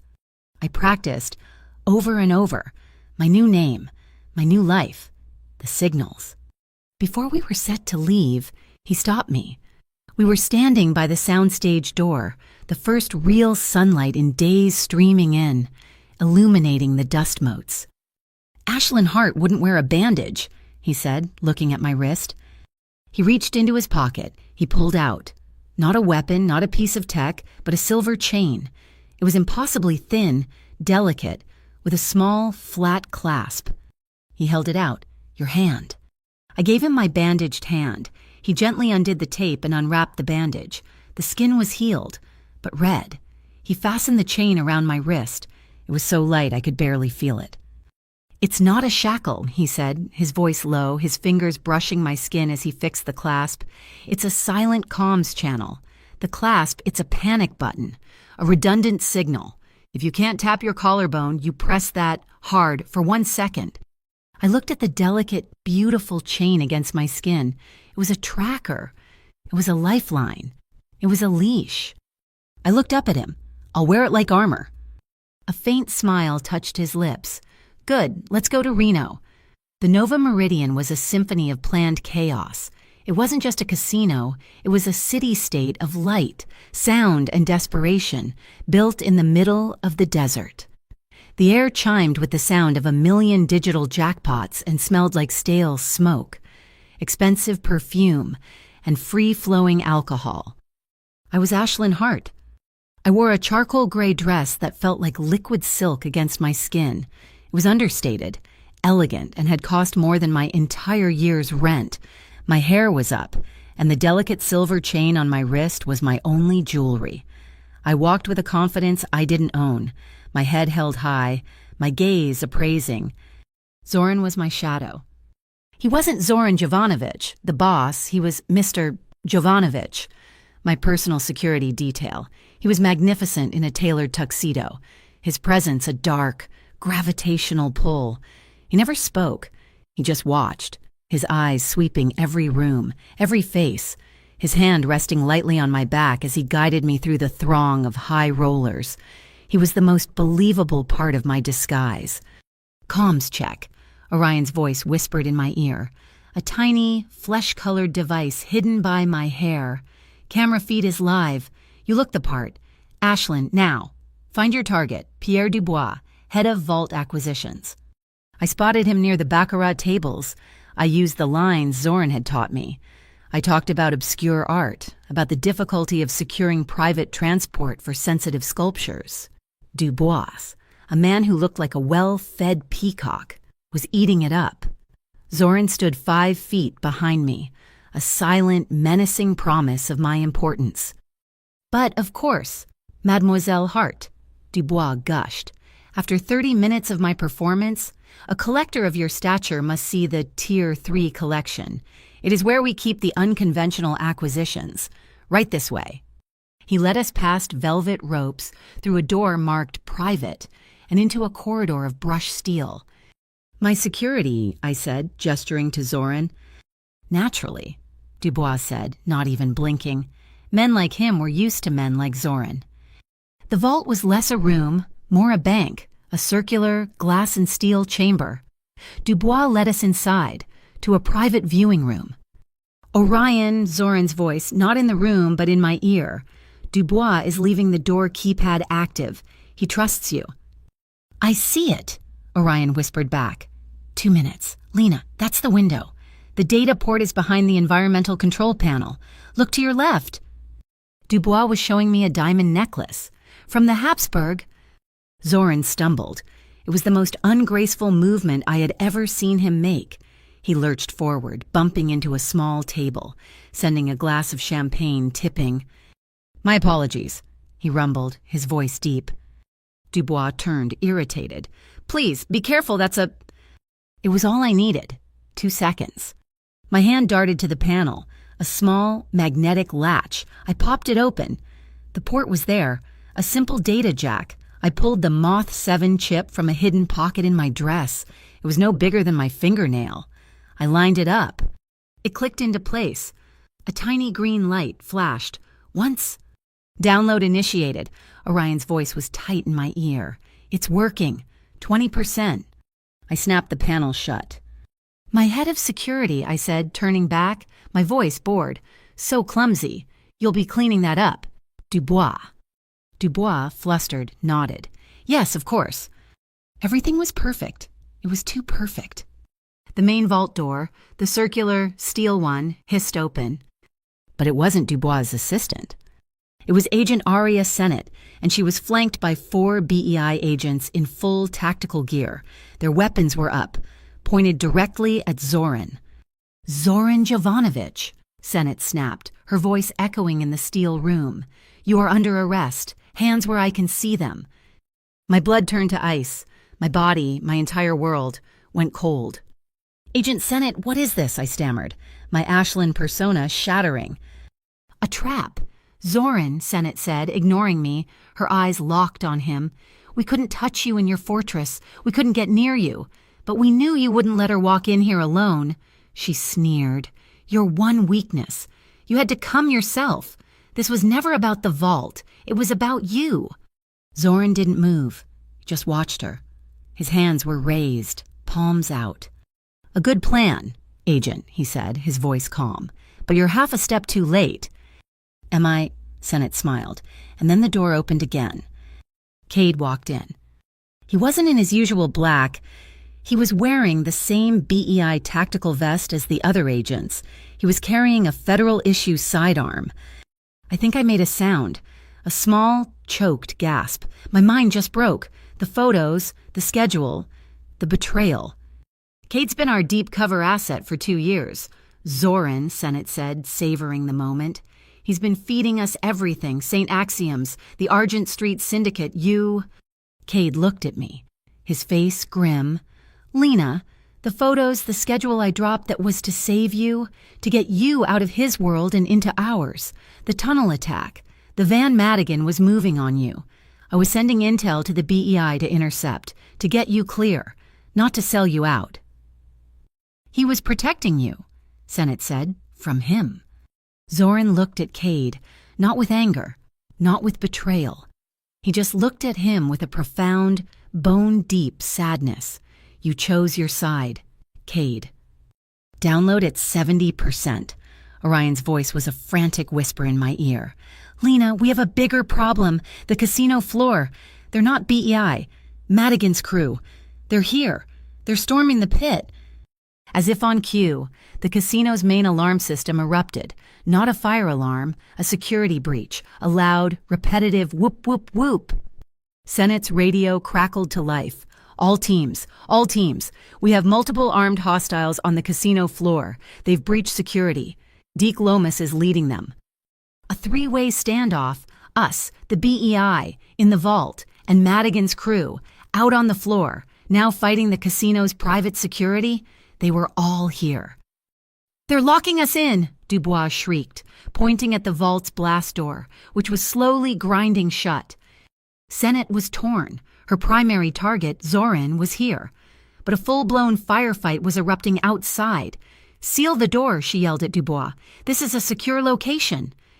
No, I shouted. If you seal it, we're trapped. They'll cut the air. In the chaos, Zoran was no longer the target. He was just another person in the room. He looked at me, then at the wall. I followed his gaze. A small, red box, a fire alarm pull station. I didn't think, I ran. Lena, no, Senate yelled. I slammed my hand into the bar and pulled. The effect was instantaneous, a deafening, clanging bell. And then, a hiss. The sprinklers. A deluge of cold, gray water rained down from the ceiling, the vault, the casino floor. Everything was instantly soaked. People screamed. The strobe lights of the fire system kicked in, turning the scene into a series of frantic, flashing photographs. And, as I'd hoped, the fire system overrode the security system. The mag-locked emergency exits all over the casino floor clicked open. The crowd, which had been a panicked mob, now had a path. They surged toward the exits. Download complete. Orion's voice was calm in my ear. We have it all. I'm dumping it to the BEI main server right now. It's done. Lena, get out. The vault door was open. We were in the middle of a war zone. Water. Smoke from a flashbang that had gone off near the slot machines, and screaming people. Move! Cade yelled, grabbing me. He shoved me toward the nearest exit. Senate was trying to drag one of her agents, a man whose leg was bent at an unnatural angle. He'd been hit by a stray shot from the casino floor. I can't move him. Zoran didn't say a word. He moved through the water, his tuxedo jacket gone. He hooked his arms under the injured agent, hoisted him over his shoulder in a fireman's carry, and started moving toward the exit, all in one fluid motion. Sene just stared, her gun hanging at her side, water dripping from her hair. The Mafia boss she'd spent 2 years trying to catch was saving her agent's life. Go! Lena, go! Cade yelled, pushing me from behind, covering our retreat. A shot rang out, impossibly close. It wasn't meant for me. It was aimed at Cade, Deke Lomas, standing on a gaming table, his face a mask of rage. Cade grunted, a sharp, punched-out sound. He stumbled, slamming into me. Cade. I saw the blood, a dark stain, spreading rapidly across his shoulder, mixing with the sprinkler water. He'd taken the bullet meant for me. Go! He roared, and shoved me hard into the flashing red light of the exit. We spilled out into the night. It was a sea of flashing red and blue lights, ambulances, fire trucks, police cars. Zoran laid the injured BI agent gently on a gurney. Paramedics swarmed him. He turned to me. His tux was ruined. His white shirt was soaked and translucent, clinging to him. His hair was plastered to his skull. He was magnificent. He had just saved a federal agent. He had just participated in a firefight. He had just been unmasked. His life, the one he had built in the shadows, was over. He was exposed. Cade was sitting on the bumper of an ambulance, a paramedic cutting his vest off. He looked at Zoran, his expression a mixture of pain and apology. Arya Sene walked toward us. She was soaked, shaking, and her face was a war of emotions. Her plan had worked, but it had failed. She had her man, but he was also the hero. Zoran looked at me. His eyes were dark, and for the first time, I saw an exhaustion in them that went all the way to his soul. He gently took my arm and sat me down on the dry end of the ambulance bumper, a silent, final act of protection. Stay here. He turned to face Arya Sennett, and, as the chaos swirled around them, he slowly, deliberately, held out his wrists. Keep her safe, he said, his voice just for Sennett. I'll take my turn. Sennett stared at his wrists, then at his face.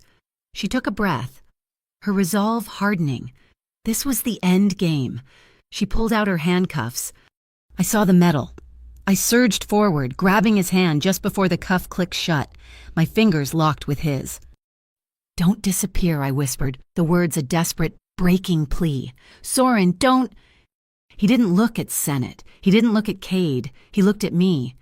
He held my gaze, his fingers squeezing mine for one brief second. He didn't say a word. And then the metal clicked. They led him away. The New Harbor Detention Center was a gray, concrete monolith that seemed to suck all the color from the sky. I sat in a small, sterile interrogation room, the kind with a two-way mirror I was sure someone was behind. Agent Sennett sat across from me. She looked exhausted, her professional anger from the casino replaced by a weary frustration. He's not talking, she said, rubbing her temples. He hasn't said one word since you let go of his hand, just sits in his cell, stares at the wall. So, what you're charging him? With what? Sennett shot back, her voice sharp. Illegal possession of a firearm? I have an agent who'll testify Zoran saved his life, resisting arrest. He walked right up to me and held out his wrists. His lawyers are from Godspeed and Wayne. They're not just good, they're mythical. They arrived an hour after he did. They're already arguing he was a cooperating witness, acting under duress. My heart, which had been a cold stone in my chest, gave a small, painful flicker. He's not your enemy. Arya, not the real one. He's not my friend, Lena, she said. He's the head of the Argent Street Syndicate. He's a criminal. He's the only reason your case against Madigan even exists, I said, my voice rising. The USB, the Moth 7 chip, the data, my God, the data he got you all while you were pointing a gun at his back. Sennett was silent. She knew I was right. His lawyer just made an offer, she said, her voice dropping. He's taking a plea. No, he's offering a trade. The door opened, and a man in a $3,000 suit walked in. He was older, with sharp blue eyes and silver hair. Miss Quintero, I'm Marcus Wayne. I represent Mr. Jovanovic. He didn't offer to shake my hand. He just announced his presence. He turned to Sennett. My client is prepared to offer full, immediate cooperation regarding the Madigan cruise shipping routes. Every port, every shell company, every transport. He will burn their entire physical network to the ground for you. Sennett's eyes narrowed. In exchange for what, a walk? In exchange, Wayne said, for a temporary 48-hour furlough under the Cooperative Work Detail Statute and a complete dismissal of all charges related to the events at the Nova Meridian. He gives you Madigan. You give him a pass on this one. That's insane, Sennett scoffed. I can't let a man like that just walk out. You can't, Wayne asked, his voice silky, or you won't. This was my moment. This was the one thing I had, my voice. Agent Sennett, I said, my voice clear and steady. The two of them turned to look at me. At the Marrow and Mint, Zoran Jovanovic stopped Deke Lomas from doing more harm. At the flea market, his man, Orion, shielded me from gunfire while your agents were delayed in the tunnel. Orion saved your life and the life of your driver. At the casino, Mr. Jovanovic personally carried your injured agent to safety while under fire. He has prevented violence at every turn. He has delivered the case against Madigan on a silver platter. And he has saved the lives of federal agents. I will testify to that, under oath, at his hearing or at yours. The room was dead quiet. Lena Quintero, the ex-hostess, the civilian liability, had just laid down the law. I was her star witness, and I had just become his. Sennett stared at me, her jaw working. She saw the truth. I was her political cover. Before she could speak, her phone buzzed, a high-priority text. She read it, and all the color drained from her face. "What is it?" I asked. "Port Florentine," she said, her voice a hollow whisper. "Our new Intel Cade's team just confirmed it. Madigan knows the data is gone. He's not running. He's cleaning. He's rigging the entire warehouse, the server farm. He's going to torch it." "When?" "Friday night, Nasiawa Senate said, in 2 days.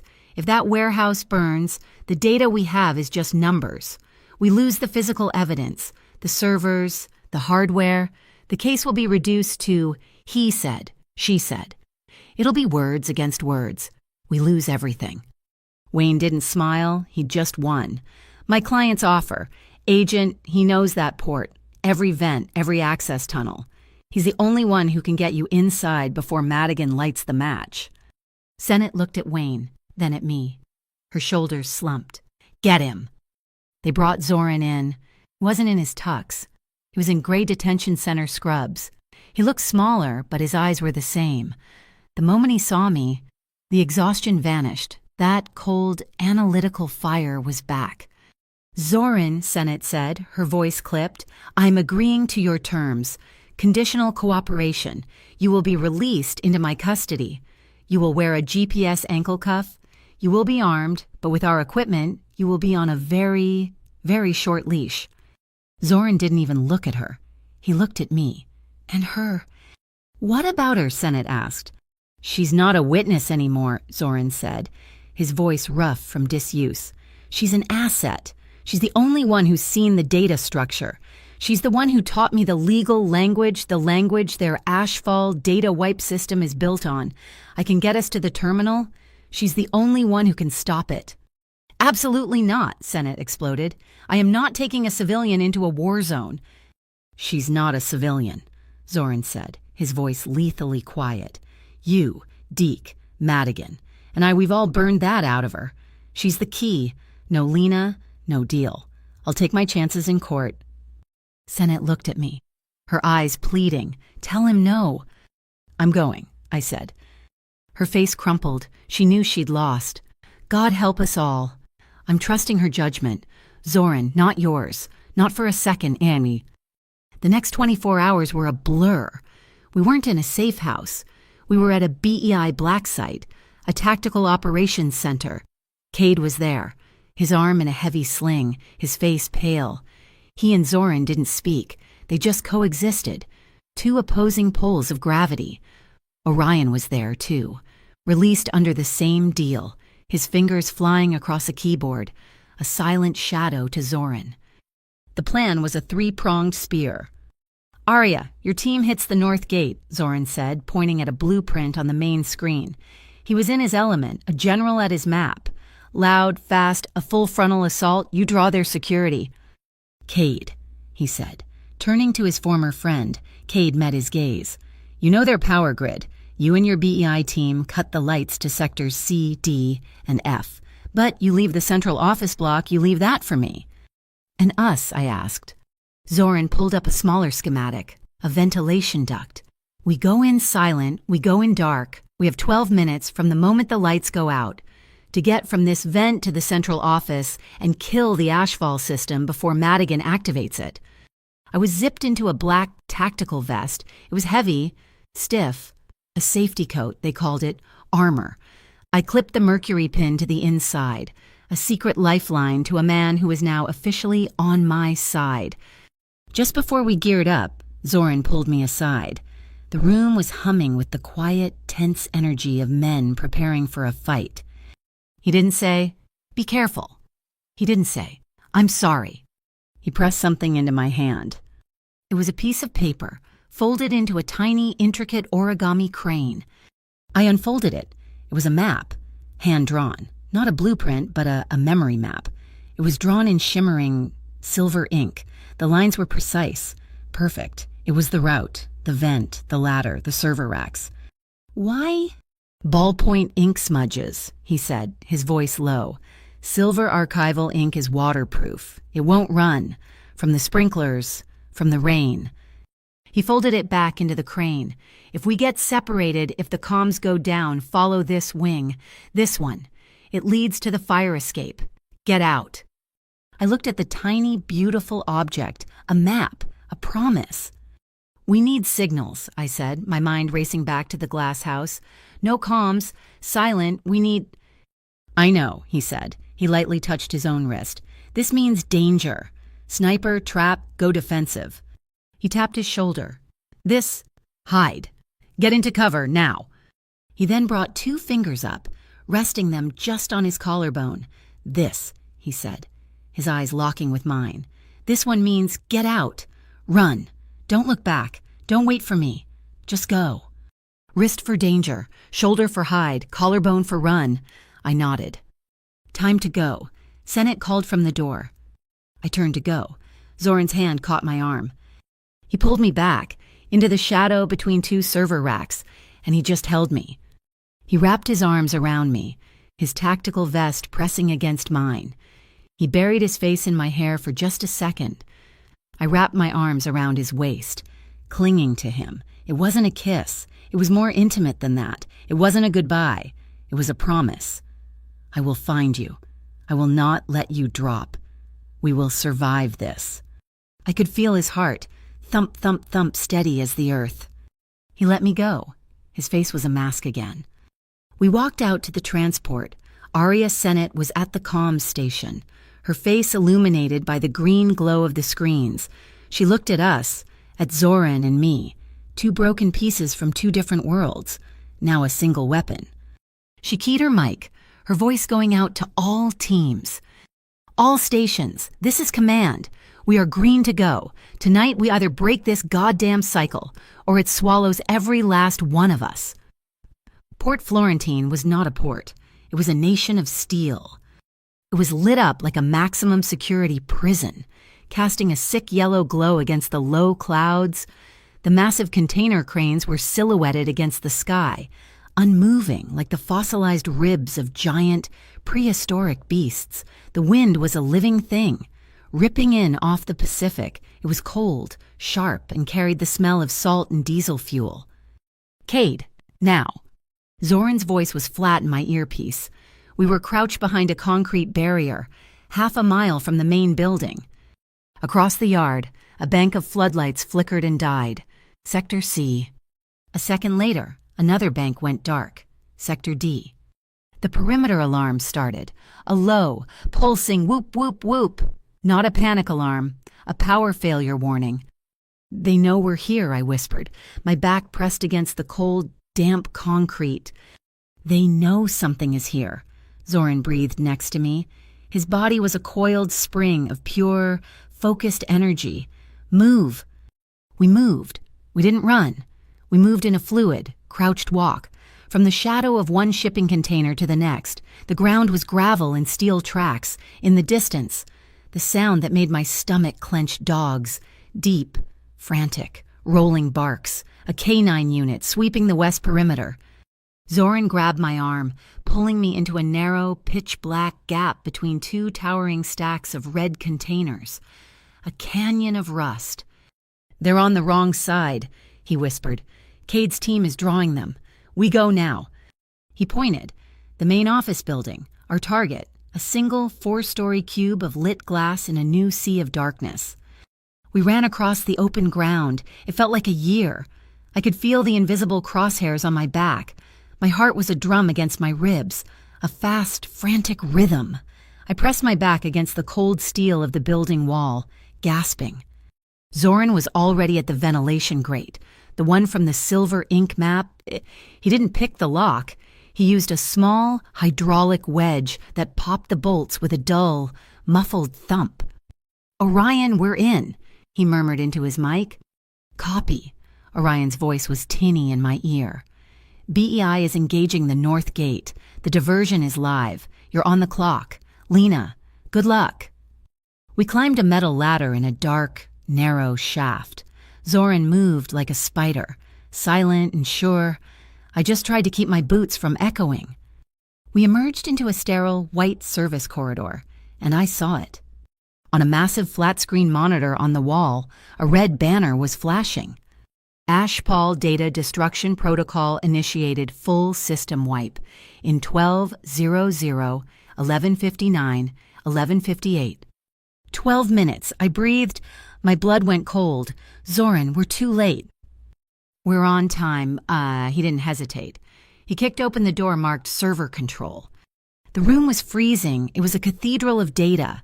Racks upon racks of servers, a city of blinking green and blue lights, and in the center, on a raised platform, a single terminal, the altar. I slid into the chair. The screen was a wall of code, the countdown timer blinking in the corner, 11:09, 11:08. It's asking for an admin password, I said, my fingers hovering over the keyboard. A 32-character key. I can't guess this. You don't, Zoran said, his hand landing on my shoulder, steady and warm. Look at the prompt. Lena, your world, your rules. I looked again. Under the password field was a single line of text. Execute final underscore erasure as per authority, granted under Statute 404, B of the Corporate Charter. They weren't just wiping the data. They were creating a legal paper trail to justify it, claiming it was a routine, scheduled deletion. My words, my weapons. My fingers flew. I wasn't typing a password, I was typing a legal injunction. I ignored the password field and tabbed down to the query. I typed, stay underscore execution, authority 18U, S, code, section 1519, destruction of federal records. Ashfall Protocol is now under active investigation by the BEI. All data is frozen, pending judicial review. I hit enter. The timer on the screen froze. 10:14, 10:14, 10:14. I gasped. It worked. It's paused. Very clever, Miss Quintero. The voice was amplified, metallic, and came from everywhere at once. We looked up. On a high metal catwalk that ran the length of the server room, a man stood, silhouetted against the fluorescent lights. Madigan. He was tall and thin, in an expensive suit, and he was not alone. He had his hand clamped on a figure. He dragged them forward into the light. It was Arya Sennett. She was cuffed. He had a steel restraint, a rigid collar, locked around her throat, forcing her against the catwalk's railing. The girl and the ghost, Madigan sneered. His voice was calm, amused. You just put my entire system into legal limbo. Very, very smart. But this, he yanked Arya's head back. Hard, she gasped. This is a much simpler system, an analog failsafe. He held up a small, black object, a portable hard drive. This is the real ledger. My friends, the master key. The one thing that Drive You Planet at the casino couldn't copy. The identities of my partners, the offshore accounts, everything. He dangled it over the railing. It was a 30-foot drop to the concrete floor. So, here is the trade. You unfreeze my system. You let the Ashfall Protocol complete its run. Or I drop the agent, and then I drop the drive. Your choice. Lena, you get to save your data, or you get to save the law. You can't have both. There's a third option. Zoran's voice cut through the hum of the servers. He stepped out from behind the rack, into the center of the room, into the harsh white light. He held his hands out, open, away from his body, way. Let her go, he said. You don't want the agent. You don't want the girl. You want me, the Argent Street Syndicate. I'm the one who funded this. I'm the one who gave them the keys. She's just a hostess who got in too deep. The small red light on his GPS ankle cuff blinked. A single, accusing eye in the white room. Take me, Zoran said. It's a much better trade. Madigan laughed, a short, dry bark. You're right, Jovanovic, it is. He began to raise a pistol, aiming it at Zoran. I looked at the screen. The timer, 0604, 0603. It wasn't paused. It was just running at a crawl. It was a trick. It was never stopped. 6 minutes, I looked at Zoran, my heart hammering. I brought my hand up, my 2 fingers landing right on my collarbone. Run! The signal! Run! Now! Zoran saw it. his eyes locked with mine. He gave the tiniest, almost imperceptible shake of his head. No. He wasn't leaving me. He wasn't leaving Senate. He took a deep breath. "Cade," Zoran roared, not at Madigan, but at the ceiling. "The cable now!" "What?" A sound from outside, a sharp, deafening crack, like a giant whip, a metallic scream. One of the massive container cranes, its main cable severed, crashed into the side of the building. The entire structure groaned, the catwalk shuddered violently. Madigan was thrown off balance. In that split second, Aria, a trained federal agent, didn't hesitate. She slammed her elbow back into his ribs, twisted her wrist against the collar, and broke his grip. She was free. B.I., move, move, move, Cade's voice, on a bullhorn from outside, guiding the assault team. The stairwell doors at the far end of the room burst open, and BEI tactical agents swarmed in, fanning out. "Deke the smoke," Madigan shrieked, recovering his balance. A small metal canister landed at our feet. It hissed. Thick, acrid, gray smoke exploded outward, filling the room instantly. I was blind. I couldn't breathe. "Lena?" Zoran's arm was a steel band around my waist. He didn't pull me away. He pulled me back, shielding my entire body with his, shoving me until my back hit a solid metal wall, an electrical cabinet. He had put me in a safe corner. I was blind, but I wasn't helpless. My hand tore at my vest, my fingers finding the mercury pin. I jammed the button. A tiny, pulsing blue light cut through the gray smoke. A beacon. Here I am. "Got you," Cade's voice, from the doorway. He was in his sling, a pistol in his good hand, directing the agents. "Target is on the beacon move." The smoke was clearing. I saw them. Zoran and Madigan. On the catwalk, Zoran had vaulted the railing. He wasn't using a gun. It was brutal. Close quarters. A block. A twist.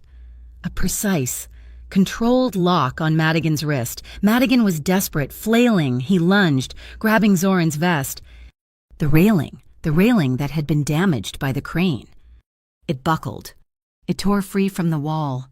They both went over. It was in slow motion. Madigan fell back, a look of shock on his face, but he had a death grip on Zoran's vest, pulling him down. Zoran's feet slipped on the edge. He was falling. "Zoran?" I screamed. I was moving. I wasn't thinking. I lunged forward, my arm outstretched, my fingers closing on something. His hand. I was ripped forward, my shoulders screaming as it was nearly torn from its socket. The pain was a white-hot flash. I had him. I was holding his entire weight. My feet were sliding on the polished concrete floor. "Lena, let go," he yelled, his voice strained. "You can't hold me." "I won't let you drop," I screamed. The words torn from my throat. The veins on my arm were standing out, my knuckles white. My grip was slipping. He was too heavy. A single sharp crack. A gunshot. Not at me, at Madigan. Aria Sennett, on one knee on the stairs, her sidearm steady in a two-handed grip, fired once. The bullet hit Madigan in the shoulder. His grip on Zoran's vest spasmed, and he let go. He fell, a heavy, silent weight, crashing onto a server rack below. He wasn't moving.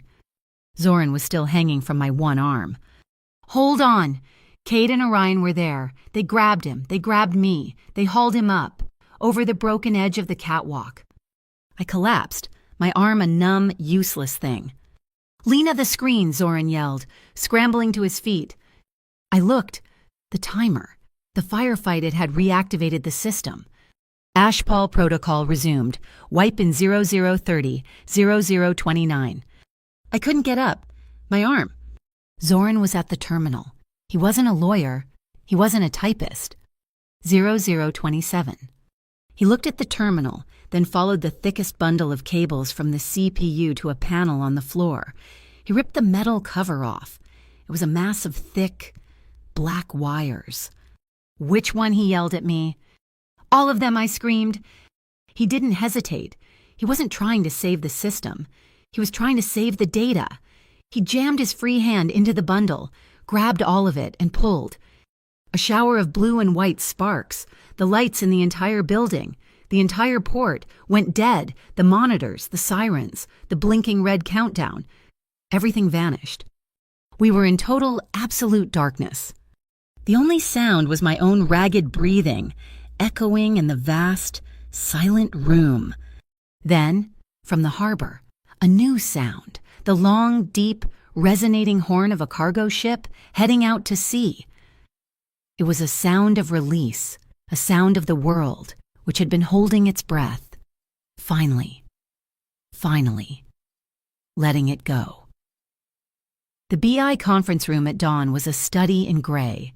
Gray walls, gray metal table, gray, exhausted faces. The only color was the red, angry gash on Cade's arm, now professionally stitched.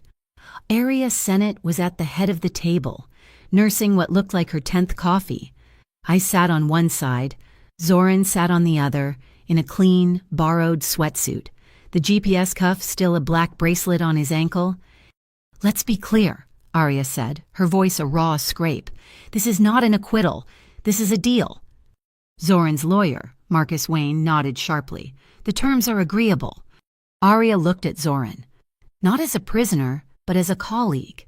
A dangerous, unwelcome colleague.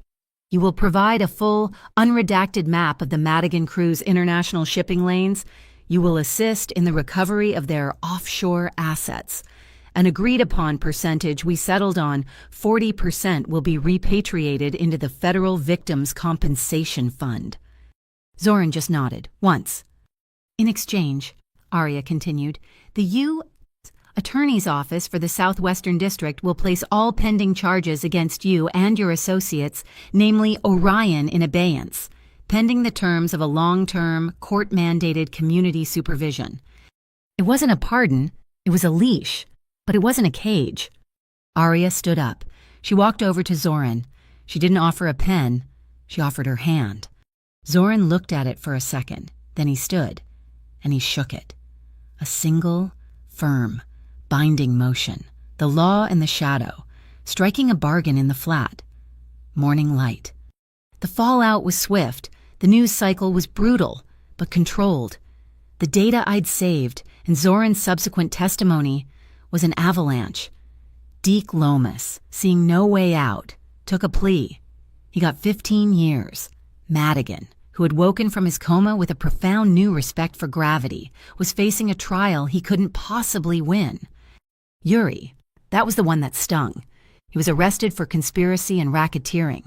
The man who had been my manager, who had sold me out for an envelope of cash, was gone. Marrow and Mint was shuttered, its neon sign dark. A high-end tombstone for a life I'd never really known.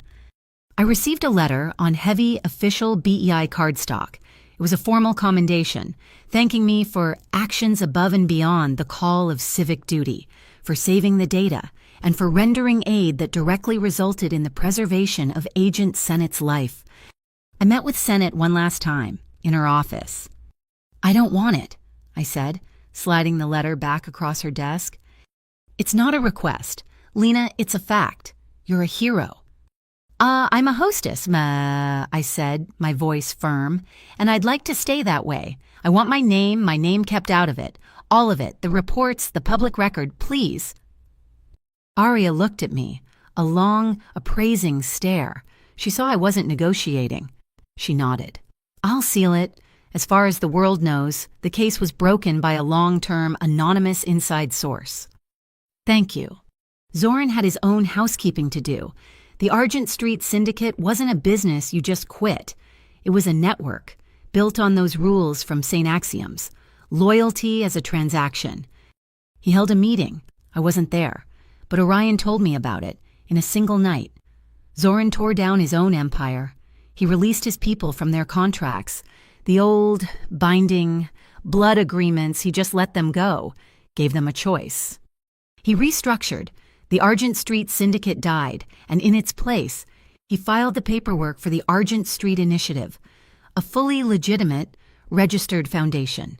Its sole purpose to provide funding, scholarships, and legal aid to the boys leaving St. Axioms.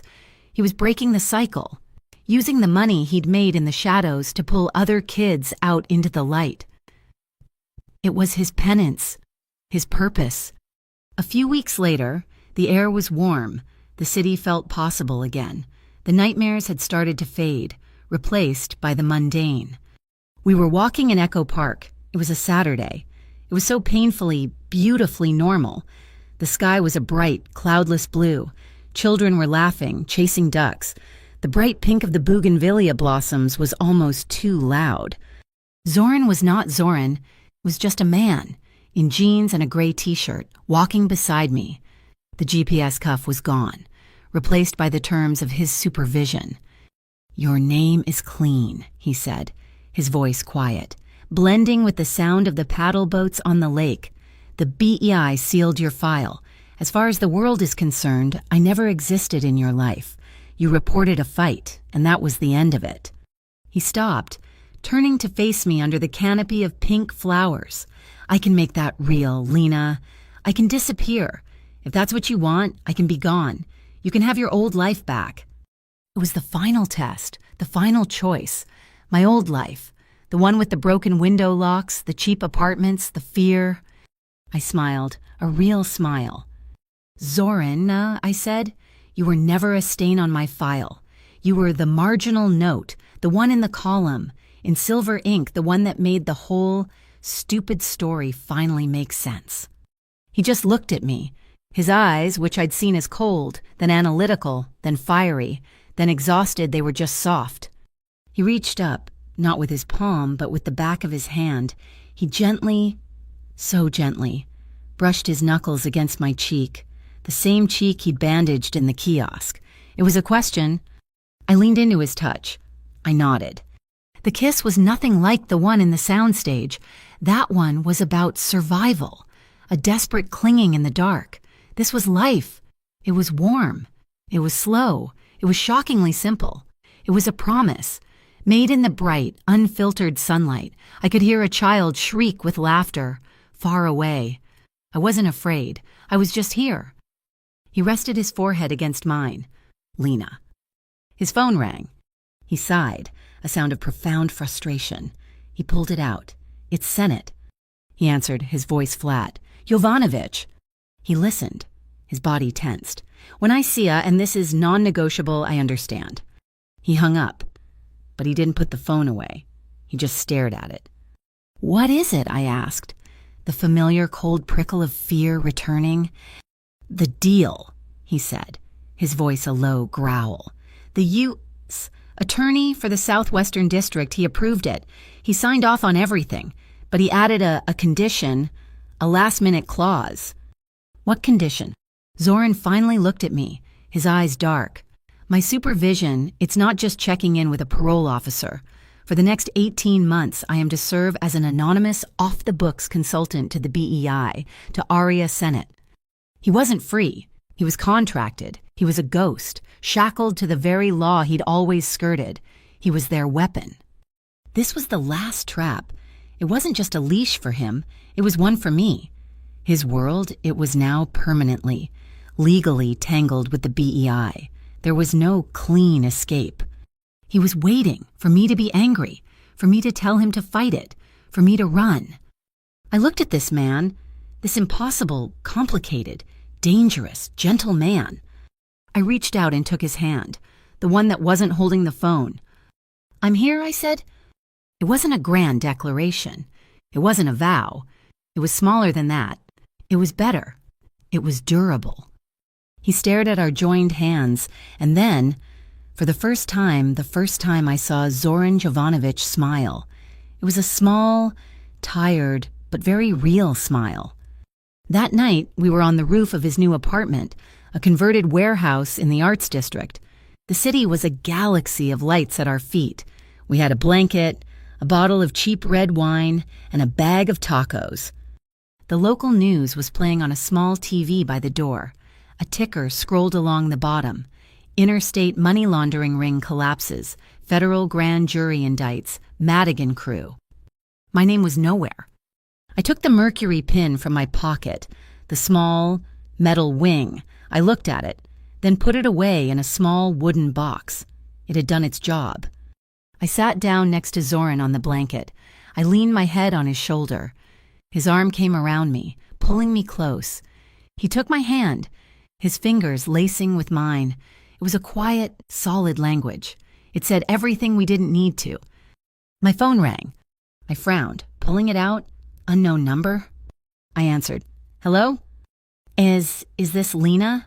The voice was a woman's. It was thin, and it was terrified. "My name is Sarah. I used to work with you at Marrow and Mint in the kitchen." My blood ran cold. "Sarah, what's wrong?" It's the new manager," she whispered, her voice breaking.